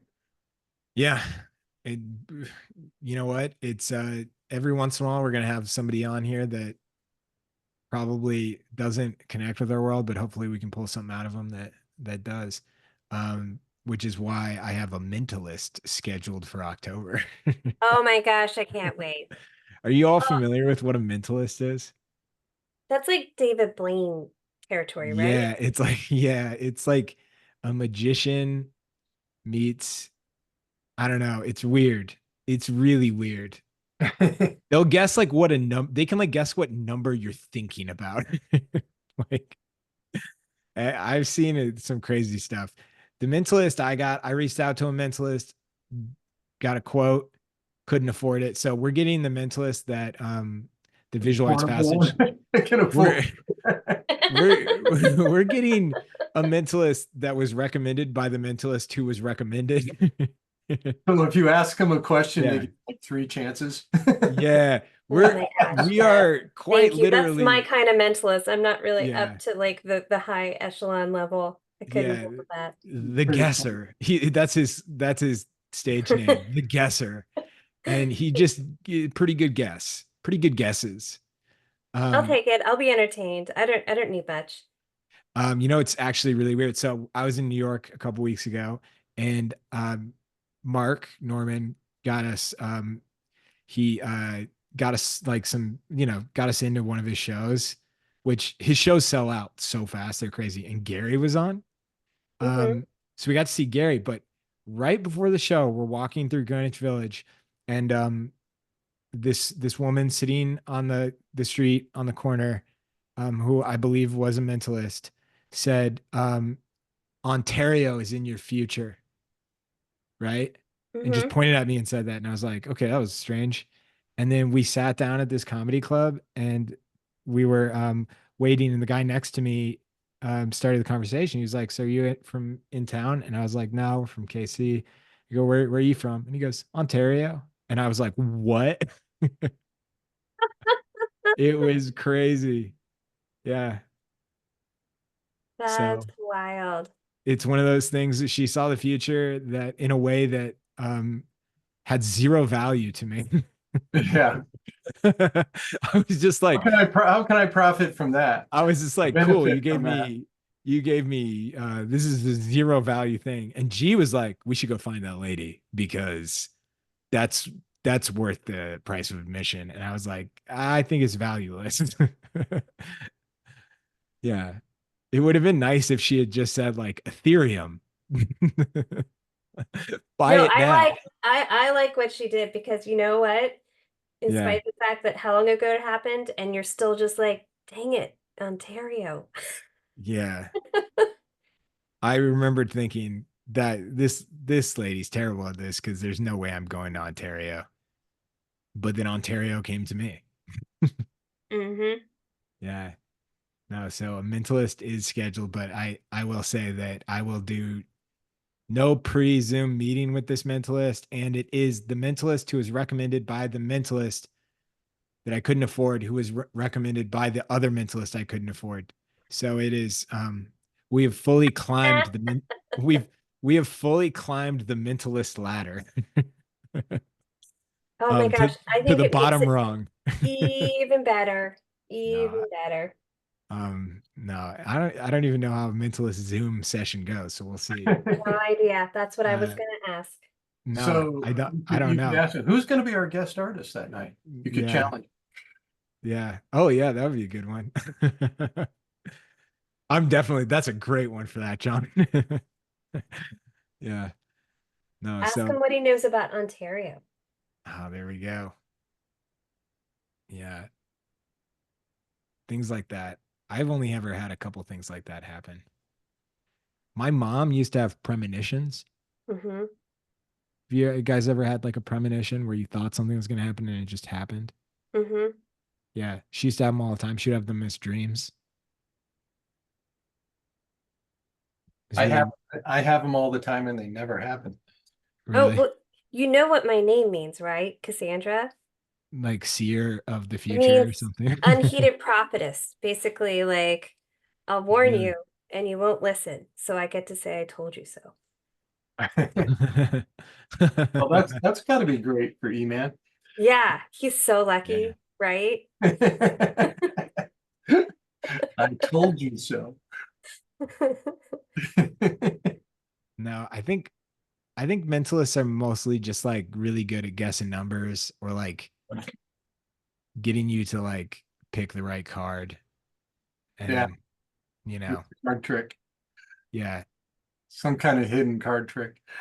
I'll tell them like we're gonna go on and just say, you know, I want you to tell us all of Ray's most deep deepest insecurities. That would be amazing to have like a mentalist as a friend, you know. Mm, Can you imagine like having to send like a really talented like magician to jail? Like be pretty, I would imagine pretty difficult. fascinating. Or Yeah. just like bringing them home, like because they didn't have somewhere to go for Thanksgiving, but not telling your family what they do. Yeah.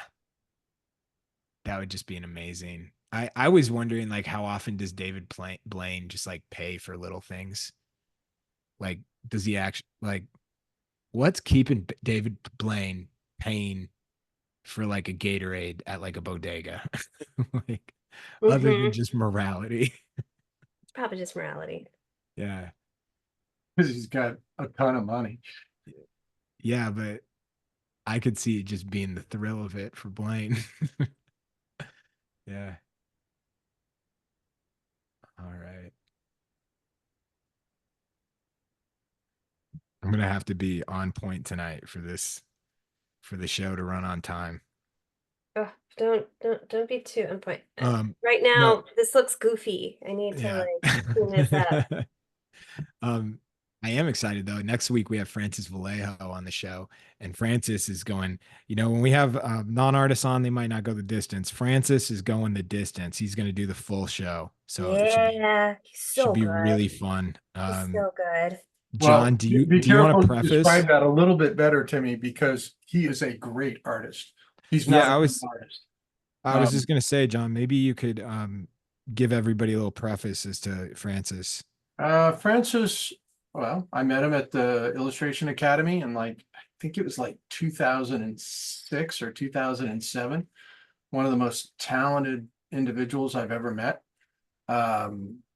He was very interested in being kind of a realist painter. He was a huge Rockwell fan, a huge fan of a Zorn fan.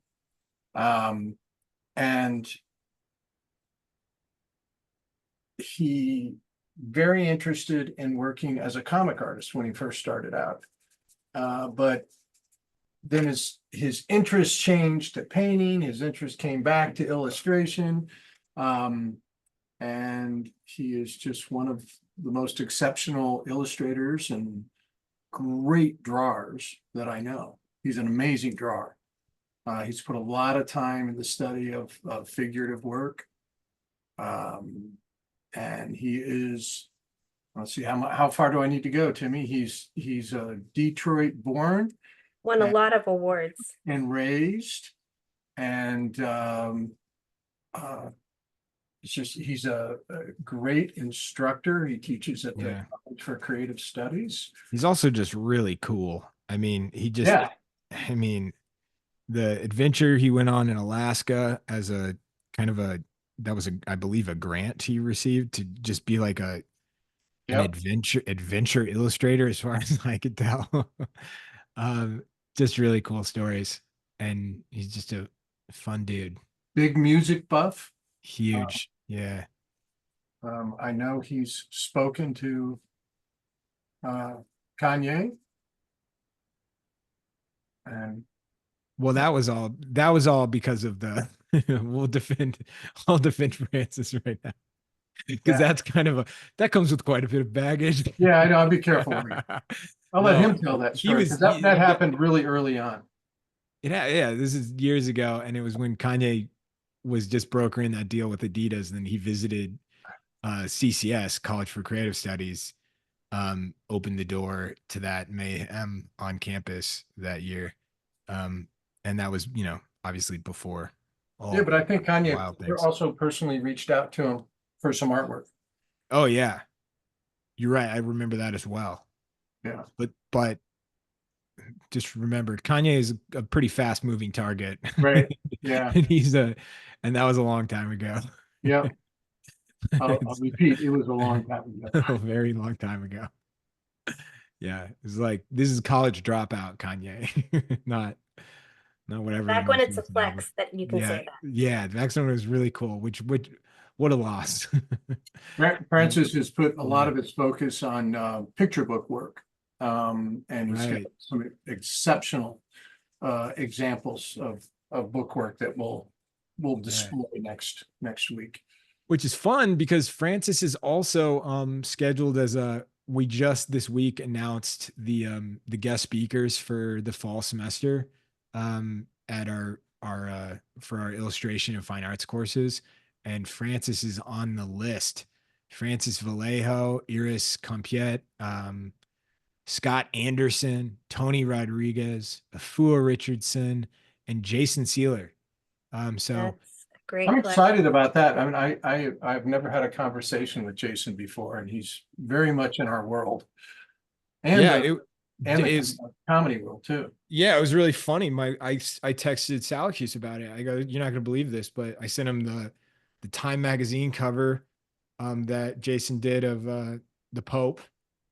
And then he also did Kamala and Biden. And I said, this guy's a comedian. The same guy that did these covers is also a comedian. Kicks it with Kevin Nealon. Yeah, it'll be fun. My worlds were colliding with that one. Yeah, I'm really excited about that. Yeah. But no, so Francis will be on next week for Drawing Hive. So if you want a sneak peek of what a guest speaker can be like, he's a Well, guest hey, speaker material. I'm gonna just mention our guest speakers this coming weekend in our program because it doesn't get any better.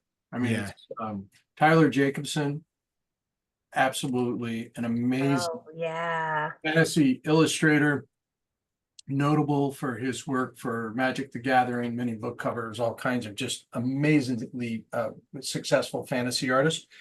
And Audrey Benjaminson is on Sunday, and Audrey's been on here a lot. That's a Yeah. rock star lineup for sure. Yeah. So pretty exciting. Enrollment is not yet open. It will open though. It will open soon. It opens August 9th. So mark that in your calendar because this one's gonna go fast. Especially with the guest speakers we got. Got some good ones. Everybody, we only got a few minutes left in this last one. I'm gonna give it like 5 more minutes or so, maybe a little bit more, but I need like 5 more days for this Oh my thing. gosh. This has gone through so many iterations. I've liked watching the layers of that, John. I just don't know what it's going to do. So it's like, how can which is, I guess what I'm asking for is I'm trying to figure out something fun to play with, figure out something new. And so you don't know what's going to happen to it. And so I always feel like, at a certain point, you can apply the information you have from previous picture making, previous materials, that type of thing, where you can pretty much get something, right? Mm-hmm. Mm-hmm. This one's on the edge of that. Though I've had some where I keep thinking I will get something, and then that something just never happened. Does it materialize? Yeah. Does And it? then I just stomp off for a bit. But I always feel, I feel like, okay, well, I mean, worst case scenario like this is if you want to save your drawing, that type of thing, you could just opaque over it, right? Mm-hmm. You just go work opaquely on it. I'm doing that a little bit with these. Oh no, you're doing so much better. I just think of our last Super Bowl theme. That was a big bomb night for me. I don't think I've ever watched you really bomb. Oh, you just don't remember that piece, John. Every once in a while. Chris Payne did this, and we was at my dad's studio. And he's just like, my dad had like stacks and stacks of work, and he was going through he just let people wander through his studio and his closets and the drawers. And Chris is just like rummaging through stuff. And finally he goes, there it is. I got it. I got it. And he holds it up to everybody. He goes, even Mark's got a clunker. Oh, And that's what did your dad hilarious. say? My dad's reaction was really funny. He goes, Chris, you just don't get it. Oh, that's a good answer. That's so funny. Yeah, that one just went right over your head.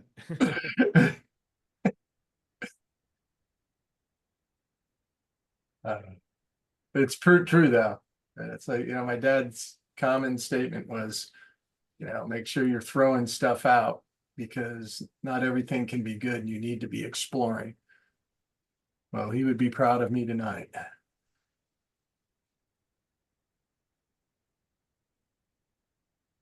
Well, if Okay. you're not exploring, you're not stretching.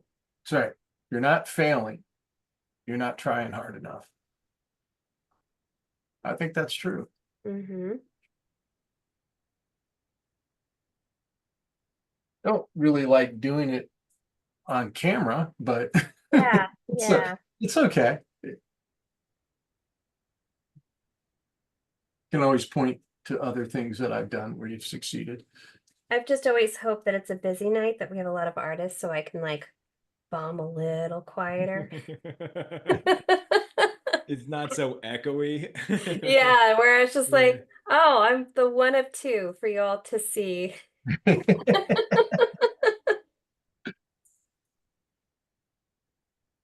Then I just want to apologize and just be like, sorry, there is better art for you to see. No, no, really, I can draw. Really. Sometimes I pull this thing off. That's what I'm constantly thinking I need to tell people. Seriously, I can draw. Sometimes I question it.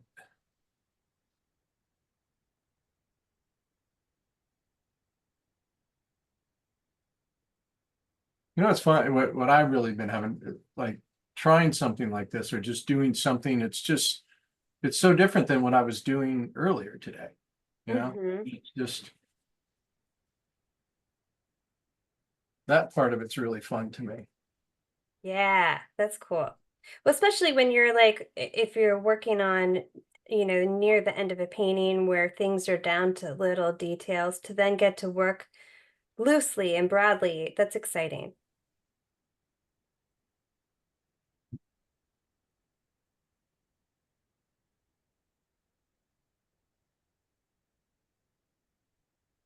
I'm looking at some of So, your work. It's great. Cassandra, I have to ask, this is kind of a just practical, maybe a little bit more personal, but when do you eat dinner before you come in here? I also know it's later there too. Oh yeah, always before. So I like make everybody's dinner, and like the kids are fed before I come up here. Okay.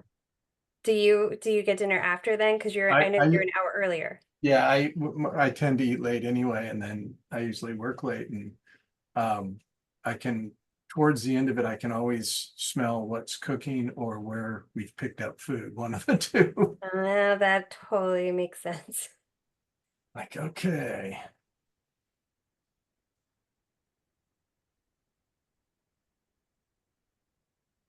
Yeah, my kids' dinner is at 5:30, so Oh my gosh.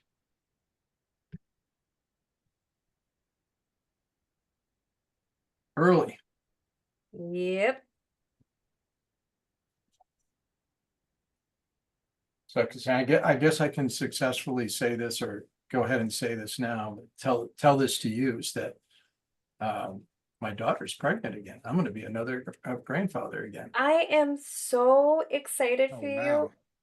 And I'm excited for your daughter. Like, how's she feeling? Is she feeling good? She's feeling really good. She said she was feeling really different, and she had a little girl the first time, and Hmm. she says, "Man, it just feels totally different." So I know it's a boy, and found out yesterday it's a boy. Oh, Yo. well, congratulations. That's just amazing. And On the I'm really topic of, glad she's not feeling too sick. yeah, that's good. On the topic of due dates, it's time to start posting your work to Instagram. Um, can you please post it with hashtag Drawing Hive, hashtag Dad Pod Hive, and at Gary Vider. Were you sitting on that one, Timmy? No, I wasn't. I swear. Please share your work though, and definitely tag Gary because I mean he's gonna appreciate it. It's helpful when I try to get these guests on. I'm hoping to get some more guests. Obviously, the guests are always gonna lean towards actual artists, but This was so cool, I though. think it's actually really cool to see artists from like other practices that are like totally different, and Hmm. you can always, I think, thread things back. Yeah, some relatable things. Yeah. Well, I want to thank him because I had this painting that I was like just desperately needed to get done. Like the Yeah. deadline's looming and it needs to be in the mail next week. So it needs to dry so I can varnish the frame, like all the steps. So Yeah. I got to work all day on Tuesday and I binged his podcast and it kept me in my seat because I knew I wasn't allowed to listen to it if I wasn't sitting and painting. Like that's my rule for Yeah. things I really want to listen to. So it thanks to him, I got that painting done. I'm really happy with it. So I'm excited. I thought it was really cool. I didn't want to get too into the weeds on it when he was on because I know we only had the 30 minutes. Believe it or not, it's really hard to get a New York comic on a podcast that happens at night. Oh, Um, I believe it. he's definitely running show to show. But when he talked about getting cheap laughs, um, first of all, he talked about cheap laughs as like they're laughing, like cursing and stuff. Other cheap laughs are like, or other reactions are like what's called clapter. You ever heard of that term? Mm-mm. So it's when you're like public speaking and you're just saying things that are just like preach, like just rile up the crowd, but like it's like mob mentality. It's like it's not funny, but you're just saying something that they agree with.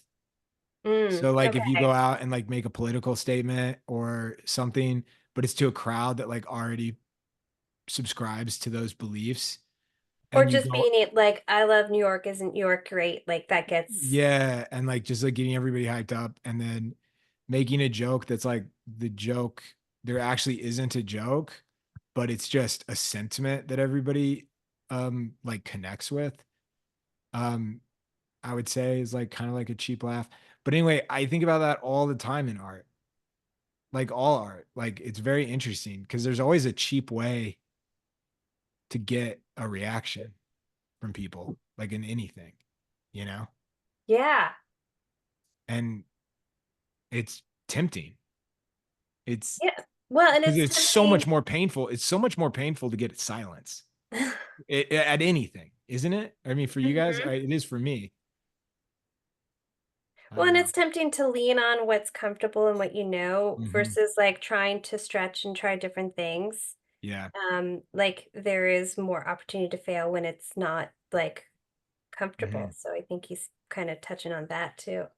Yeah. Well, that guy's definitely had some interesting experiences. Yeah. No kidding, No right? kidding. Isn't that funny? They're just people that are just like, You I know, the mean, whole time I was thinking about that, Timmy, it's like I'm thinking about I've had, still do, had several friends in my life that I would be with them at times, like especially when we were younger, and it's like this person makes me really uncomfortable. Like I don't know what they're going to do. yeah. And I imagine he spent a lot of his childhood like Yeah. Yeah. that. Like, It's, what's gonna happen? yeah. It's, it's not a nice story. It really isn't. I mean, it's a very powerful story and like moving and you want to, I mean, it's good. it's just Very it's good. not a great experience. And like, yeah, it's s- stability is pretty awesome when you're a kid, Yeah. and like consistency and routine and stuff. Yeah. I'm gonna head over to Instagram. Everybody, I hope you've got maybe a minute left to get on Instagram. So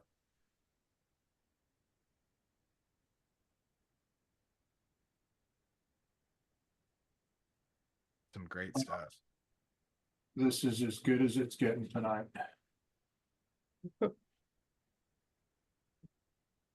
Oh, it's silly. It looks great, Cassandra. I still feel like it's still very hazy almost then.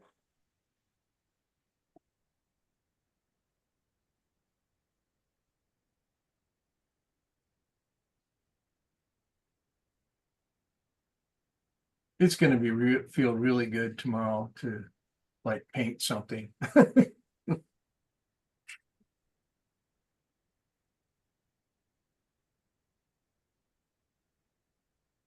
I'm excited because I have I've had this like antique end table top that I restored years ago that I didn't use in a show that I thought I was going to use, and I just came up with the perfect painting for it.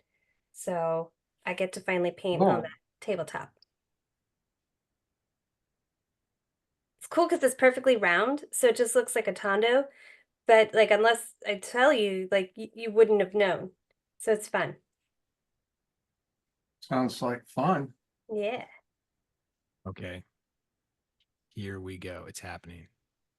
It's go time. All right.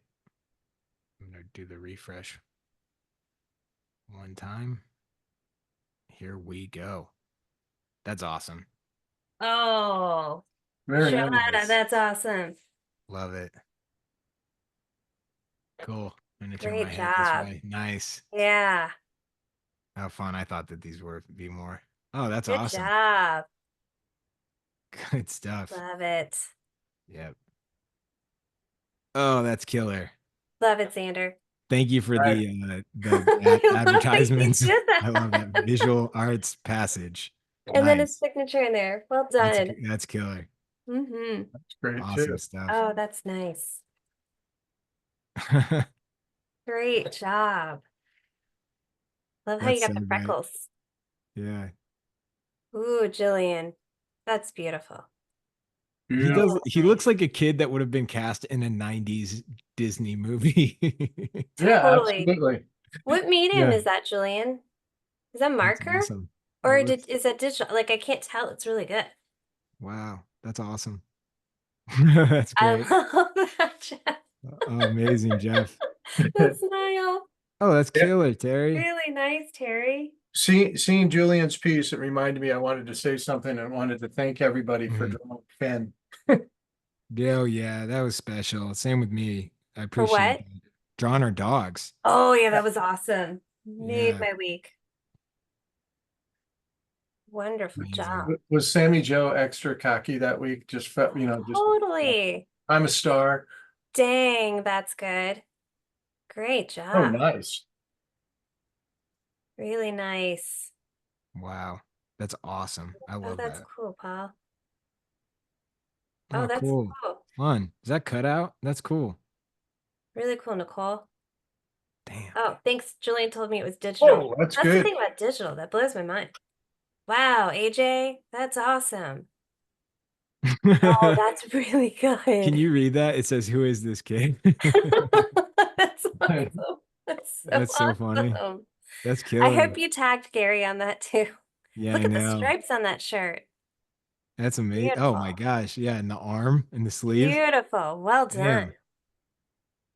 Oh, that's great. That's amazing. Really good job. I love how you handled the stripes there. Awesome. Love it. Nice.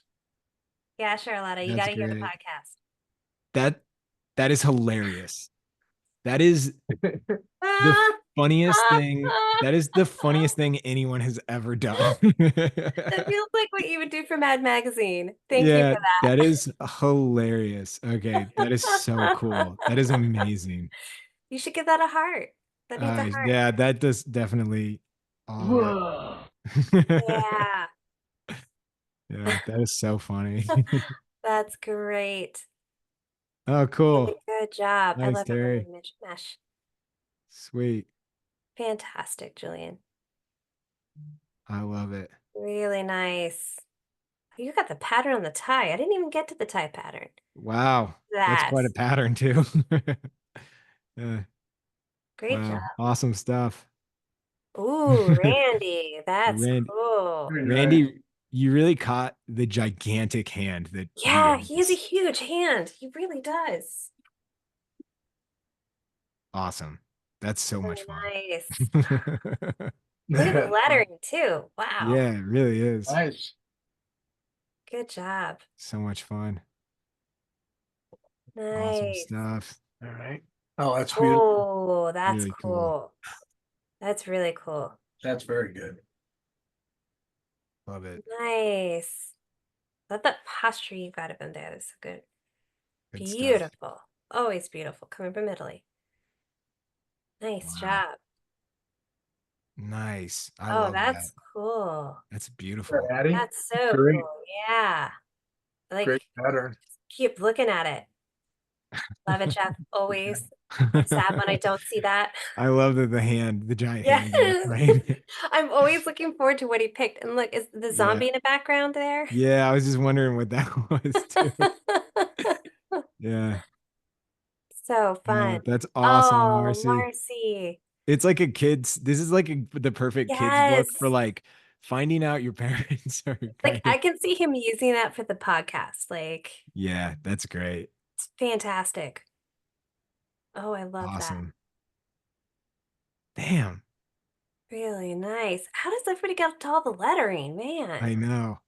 Good stuff. Oh, that's nice. Beautiful. I like that. Wow. Good Wow. drawing, Julian. Man. Amazing. Beautiful. Awesome stuff. Fantastic. Great job. Love it. Great. Got that kid face. Yep.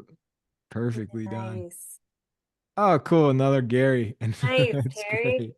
That's That's fun. awesome. Awesome stuff. That's I good. love That's good too. That was an wasn't a lot of information in that photograph, but it was a But I really love what everyone's pose. done with it. It's really Oh, cool. that's Yeah. nice too. Yeah, Yeah. great job. Good stuff. Very fun.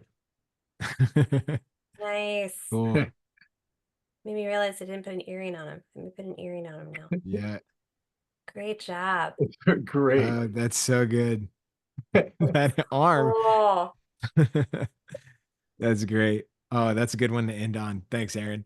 That was so much fun. I really enjoyed that. We'll be back next week with Francis. We don't have a topic yet. I'm always going to let the guest suggest one, but if you also want to help us set one up, give me one in the chamber, you can give us a recommendation this week.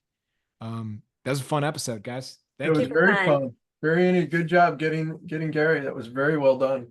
I like it. Yeah, Alright. thank you. That was exciting. Fun stuff. All right, everybody. Thank you, All right. Cassandra. Thank you, Timmy. All right. Bye. Thank you, John. Thank you, Timmy. Thank you, everybody. Have a great week. Bye.